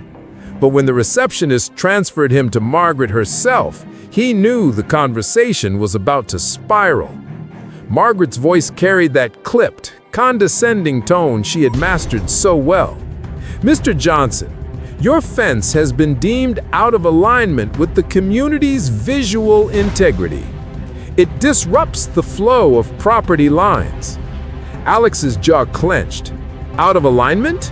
Margaret, it's exactly on the property line. I measured it myself, twice. That may be your belief, she replied smoothly, but the board has reviewed it and the decision stands. You have 14 days to remove it or fines will be issued. Click. She hung up. The first fine came 2 weeks later. A crisp envelope arrived in the mail, demanding $150 for continued non-compliance. Alex's frustration turned into anger. This wasn't about offense. This was about control. He tried reasoning with her at the next HOA meeting. The board members sat in a stiff row at a long folding table in the community center. Margaret sat in the middle, like a queen presiding over her court. Alex stood, holding photos and measurements. Here's proof the fence meets the exact requirements listed in the HOA bylaws. Height, 4 feet. Approved material. Placement, right on the survey line. I don't see how this is a violation. The board members shifted uncomfortably, but no one spoke. Margaret finally leaned forward, lips curling into something between a smile and a sneer. Mr. Johnson, this board reserves the right to interpret the guidelines in the best interest of community aesthetics. And in our judgment, your fence fails that standard. Her words landed like a hammer. Alex wanted to argue, to shout, but he could see in their eyes it was pointless. The board wasn't going to side with him, not while Margaret ran the show. More fines followed. $300, $500. The numbers stacked up like bricks being laid to box him in. The notices warned that if unpaid, the HOA could place a lien on his property. The thought of losing his home over a fence made Alex's stomach twist. Emily urged him not to give up. We can fight this. You're right, and you know it. They're just trying to scare us. So Alex fought back. He filed a formal appeal, sending documents and photos. Weeks later, the appeal was denied with a single sentence: violation upheld. The harassment escalated. Margaret began driving past their house slowly, glaring at the fence. Other board members started leaving courtesy reminders on their door, citing random issues. The grass was half an inch too tall. Their trash can was visible from the street. Their holiday decorations lingered too long. Each notice felt like a deliberate attack, piling on to the growing weight of frustration. The Johnsons' neighbors began to notice. Some offered quiet words of sympathy. "We know she's targeting you. She's done it before." Others avoided them altogether, not wanting to get caught in Margaret's crosshairs. Max, only 10, picked up on the tension. He asked one evening, "Dad, are we in trouble? Did we do something wrong?" Alex knelt down, hugging him tightly. "No, buddy, we didn't do anything wrong. Some people just don't like it when others stand up to them." But even Alex's confidence was being tested. Every new envelope in the mailbox made his heart race. The fines had now climbed past $2,000. The threat of legal action loomed closer with every week. He began documenting everything: photos, letters, dates, even videos of Margaret stopping in front of his house. If they were going to war, he was determined to be ready. Then came the breaking point. One morning, Alex woke up to find a bright orange notice taped to his front door. It wasn't a fine, it was a final warning. If the fence wasn't removed within 7 days, the HOA would take appropriate action, including but not limited to legal recourse and forced removal at the homeowner's expense. Emily read it, her hands trembling. Forced removal? They can't just come on to our property and tear it down, can they? Alex wasn't sure, and that uncertainty ate at him. That night, as he sat at his desk surrounded by a stack of HOA letters, he felt the crushing weight of helplessness. This wasn't just about a fence anymore. This was about his right to live in peace, to enjoy the home he worked hard to buy. And he wasn't going to let Margaret take that away. The next day, Alex filed a complaint with a property rights attorney. The lawyer reviewed the documents, shaking his head. They're bluffing. The bylaws are on your side, but people like this, they thrive on intimidation. They think no one will push back. If you want to fight, we can fight. For the first time in weeks, Alex felt hope. Word spread quickly in the neighborhood that Alex had hired legal help. Some residents cheered him on quietly, others whispered behind closed doors. But Margaret? She doubled down. At the next board meeting, she announced that troublemakers who refused to follow community rules would face serious consequences. Her eyes flicked directly to Alex. The tension in the room was suffocating. Alex knew the battle lines were drawn. But just when he thought things couldn't get worse, they did. One morning, Alex Howard came home to find part of his fence vandalized. Several slats had been kicked in, splintered wood scattered across the grass. Max stood on the porch, wide-eyed, clutching the family dog. "Dad, someone broke our fence!" Alex's blood boiled. He knew exactly who was behind this. Maybe not directly, but Margaret's campaign had clearly emboldened someone. This was no longer just petty fines or letters. This was intimidation made physical. He called the police, filed a report, and added it to his growing case file. But deep down, he knew the real showdown was coming. The HOA had pushed him to his limit, and Alex was done playing defense. The Johnsons prepared for the fight of their lives, one that would expose the cracks in Oak Ridge Estates and reveal just how far people would go to control their neighbors. And when the truth came out, Margaret would regret ever starting this war. The morning of the HOA's final meeting felt like the calm before a storm. Alex woke early, pacing the kitchen with a mug of coffee he barely touched. The papers sat neatly on the counter. Photographs, survey maps, measurements, letters, police reports, even copies of the vandalism complaint. Every piece of evidence carefully stacked, waiting to be unleashed. Emily placed a reassuring hand on his shoulder. Today changes everything. The community center buzzed with tension that evening. Chairs filled quickly as residents filed in, whispering to each other. The air was charged with curiosity, even fear. Everyone knew this meeting wasn't routine. It was about Alex, Margaret, and the fence that had split Oak Ridge Estates into camps. At the front of the room sat the HOA board, stiff and expressionless. Margaret, as always, positioned in the center, chin lifted, radiating authority. Her eyes locked on Alex the moment he entered, her stare sharp as a blade. When the meeting opened, Margaret wasted no time. The first order of business is the continued violation by Mr. Johnson concerning his unauthorized fence. Her voice carried across the room, cold and certain. Despite multiple warnings, fines, and final notices, Mr. Johnson has refused compliance. The board will now vote to authorize legal action. Murmurs rippled through the crowd. Alex stood, holding his file. His heart pounded, but his voice was steady. Before you vote, the community deserves to hear the full story. Margaret smirked, clearly eager to shut him down. Mr. Johnson, this isn't a courtroom.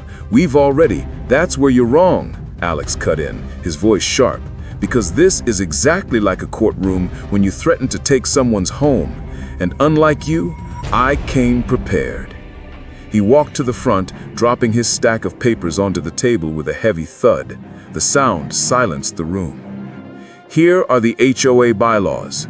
Section 4, Paragraph 2. Fences are permitted if constructed with approved materials, 4 feet in height, and within property boundaries. My fence checks every box. Here are the photographs. Here are the measurements verified by a licensed surveyor. Here's the approval slip from the contractor. He laid each piece down like evidence in a trial, his voice gaining momentum. Residents leaned forward, captivated. And here, Alex continued, holding up another page, are the fines you issued despite my compliance.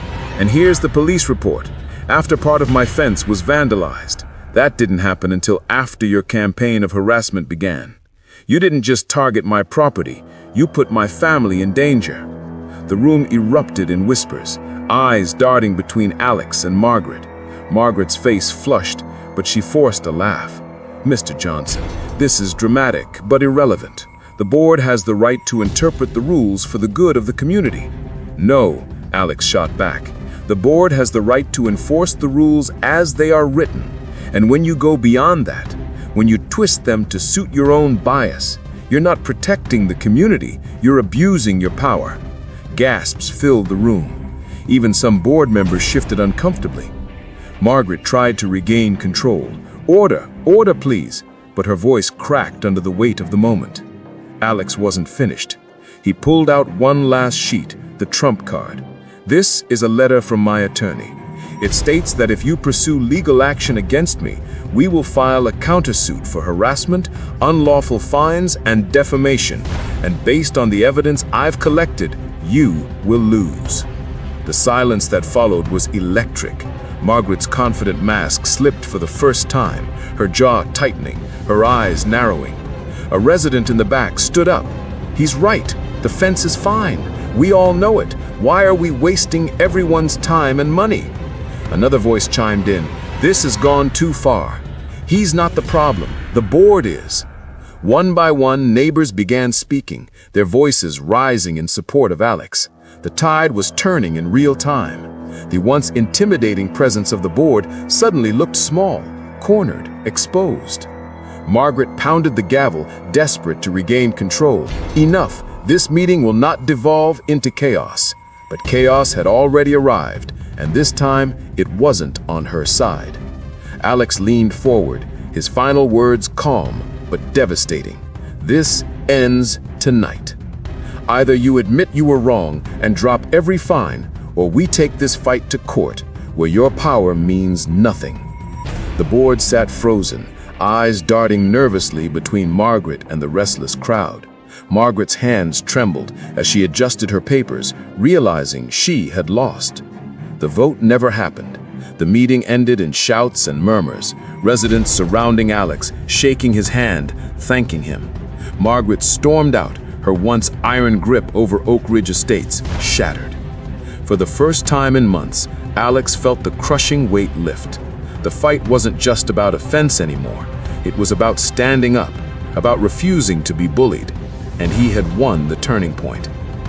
In the days after the meeting, Oak Ridge Estates felt different. Neighbors who had once avoided Alex now waved at him, stopping to talk when they saw him outside. Some admitted they'd been too afraid to speak up before. Others confessed they'd been fined or harassed in the past, but never fought back. Alex had done what most hadn't dared, to challenge Margaret openly and win. The board, under pressure, quietly rescinded the fines. The official letter of apology never came, but the silence spoke volumes. Margaret, however, wasn't ready to let go of her control so easily. She tried to spin the narrative, telling anyone who would listen that Alex had disrespected the community and created division. But her words fell flat. The damage was done. Her power had cracked, and everyone could see it. A few months later, an election was held for new board members. For years, Margaret had run unopposed, her name a fixture on every ballot. But this time was different. Several residents stepped forward, inspired by Alex's stand. Campaign signs popped up around the neighborhood, fresh voices for Oak Ridge and time for change. On election night, the results came in. Margaret was voted out, along with two of her closest allies. The board was reshaped almost overnight, filled with people who actually cared about fairness, not control. When Alex heard the news, he felt a strange mix of relief and vindication. He hadn't just saved his fence, he'd changed the course of the entire neighborhood. Life at home slowly returned to normal. The fence stood strong, a quiet reminder of the battle they'd fought. Max played in the yard without worry, Emily gardened without glancing over her shoulder, and Alex finally enjoyed his coffee without the dread of another envelope in the mailbox. But the impact reached further than their yard. The story of the fence fight spread beyond Oak Ridge Estates. Nearby communities heard about it, sparking conversations about HOA abuse and the importance of knowing your rights. For Alex, the biggest lesson wasn't about fences or fines. It was about resilience, about refusing to let fear dictate your choices, and about the power of one person standing firm even when the odds feel impossible. The video of that HOA meeting, secretly recorded by a resident, even circulated online, racking up thousands of views. In it, you could see Margaret's composure shatter, Alex's steady defiance, and the exact moment the crowd turned. Strangers from across the country commented, cheering him on, sharing their own HOA horror stories. It turned out the Johnsons weren't alone at all. Their fight tapped into something bigger, the universal frustration of being pushed around by petty authority figures who misuse power. And while Alex never wanted to be a symbol of anything, he realized he had become one, not just for his family, but for everyone who believed in standing up when something was wrong. In the end, the fence dispute became the most petty HOA fight Oak Ridge had ever seen, but also the most important, because it reminded people that sometimes the smallest battles reveal the biggest truths. Alex often reflected on it while walking past the fence. The wood slats, weathered slightly by time, weren't just a boundary anymore. They were a monument to perseverance, to courage, to never backing down when it mattered most. And maybe that was the real victory. Not the board's retreat, not Margaret's fall from power, not even the fence itself, but the knowledge that his family could live freely, without intimidation, in the home they loved. "Funny," Alex once said to Emily with a quiet smile, "all this over a fence." Emily laughed softly, slipping her hand into his. "Not just a fence, our fence." If you enjoyed seeing justice served, make sure you hit subscribe, because the next HOA nightmare might just be wilder than this one. Don't miss it. I couldn't believe it. A letter from my HOA saying my American flag was a community violation. They claimed it was too big, too bright, and that it disrupted the neighborhood's aesthetic. I stood there staring at that paper, thinking, since when did loving my country become a problem? At first, I thought it had to be a mistake. But when I reached out to the HOA, they didn't back down. They doubled down, threatening daily fines if I didn't take my flag down immediately. That's when I realized this wasn't about a flag. It was about control. And I decided enough was enough. I've always believed that your home should tell your story. Mine isn't the biggest house in the neighborhood, not by a long shot, but it's the one I poured my heart into. I painted every wall, planted every flower, and built the porch swing myself. Every detail in that place holds a memory. And right out front, standing tall, is my American flag.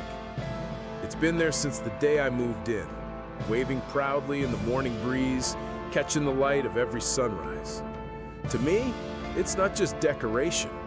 It's a reminder of sacrifice, hard work, and the freedom that makes all of this possible.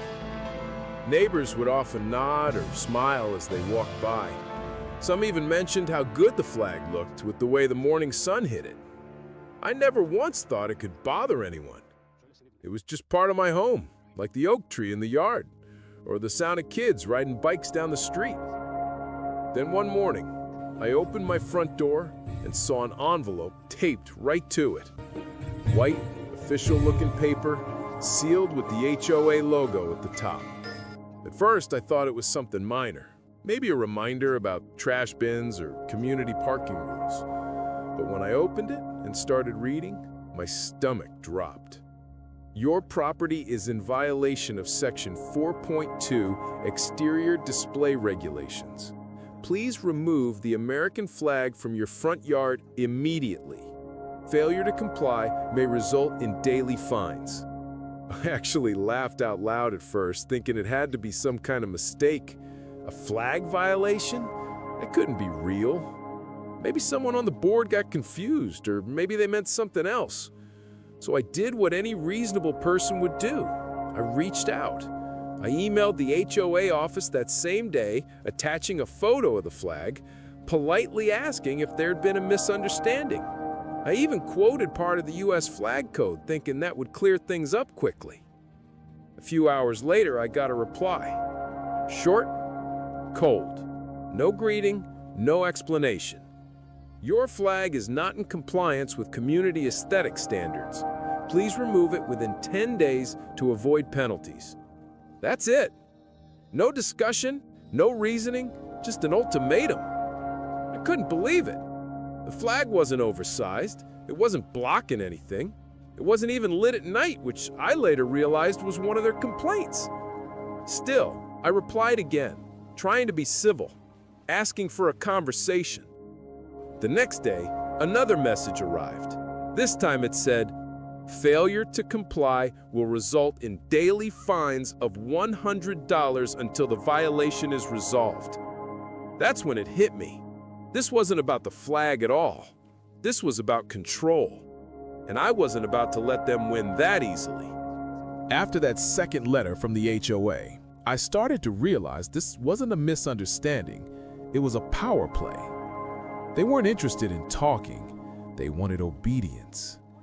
At first, I thought maybe I was the only one being targeted. Maybe someone on the board had a personal issue with me or just didn't like the sight of the flag out front. But a few days later, as I was mowing the lawn, I noticed something strange. Across the street, my neighbor Bill, a retired Marine, had taken down his flag. I stopped the mower and walked over. "Hey Bill, what happened to your flag?" I asked. He sighed, shaking his head. "Got one of those letters last week. They said mine was too high. Said it didn't meet the height limit for poles. I didn't want the hassle, so I just took it down." That hit me harder than I expected. Bill's flag had been flying there for years, long before the current HOA board was even formed. And now it was gone, all because of a few people with too much authority and too little sense. Later that evening, I took a walk around the neighborhood, and what I saw made my stomach turn. House after house, where flags used to wave proudly, the poles were empty. No red, no white, no blue, just bare metal or green patches of grass where they'd been removed. It wasn't just me. The HOA had gone after everyone. I decided to call the HOA office directly. When I finally got through, they told me the president was available for comments during the next open meeting. I marked it on my calendar. When that day came, I showed up early. The meeting room was in the community clubhouse. Beige walls, stiff folding chairs, and that faint smell of burnt coffee. I sat near the front and waited. When they called my name, I stood up and calmly explained what was happening. I read the letter they sent me, quoted the law that protects the right to display the U.S. flag, and asked one simple question: why? The HOA president, a man named Robert Kent, leaned back in his chair, folded his hands, and said, "We must maintain visual harmony in our community. Large flags disrupt that." I stared at him, stunned. "Visual harmony?" I repeated. "You mean freedom looks messy to you?" He didn't flinch, didn't blink, just said, "We have standards for a reason, sir." I left that meeting more furious than ever. I wasn't the kind of person to pick fights, but this wasn't about me anymore.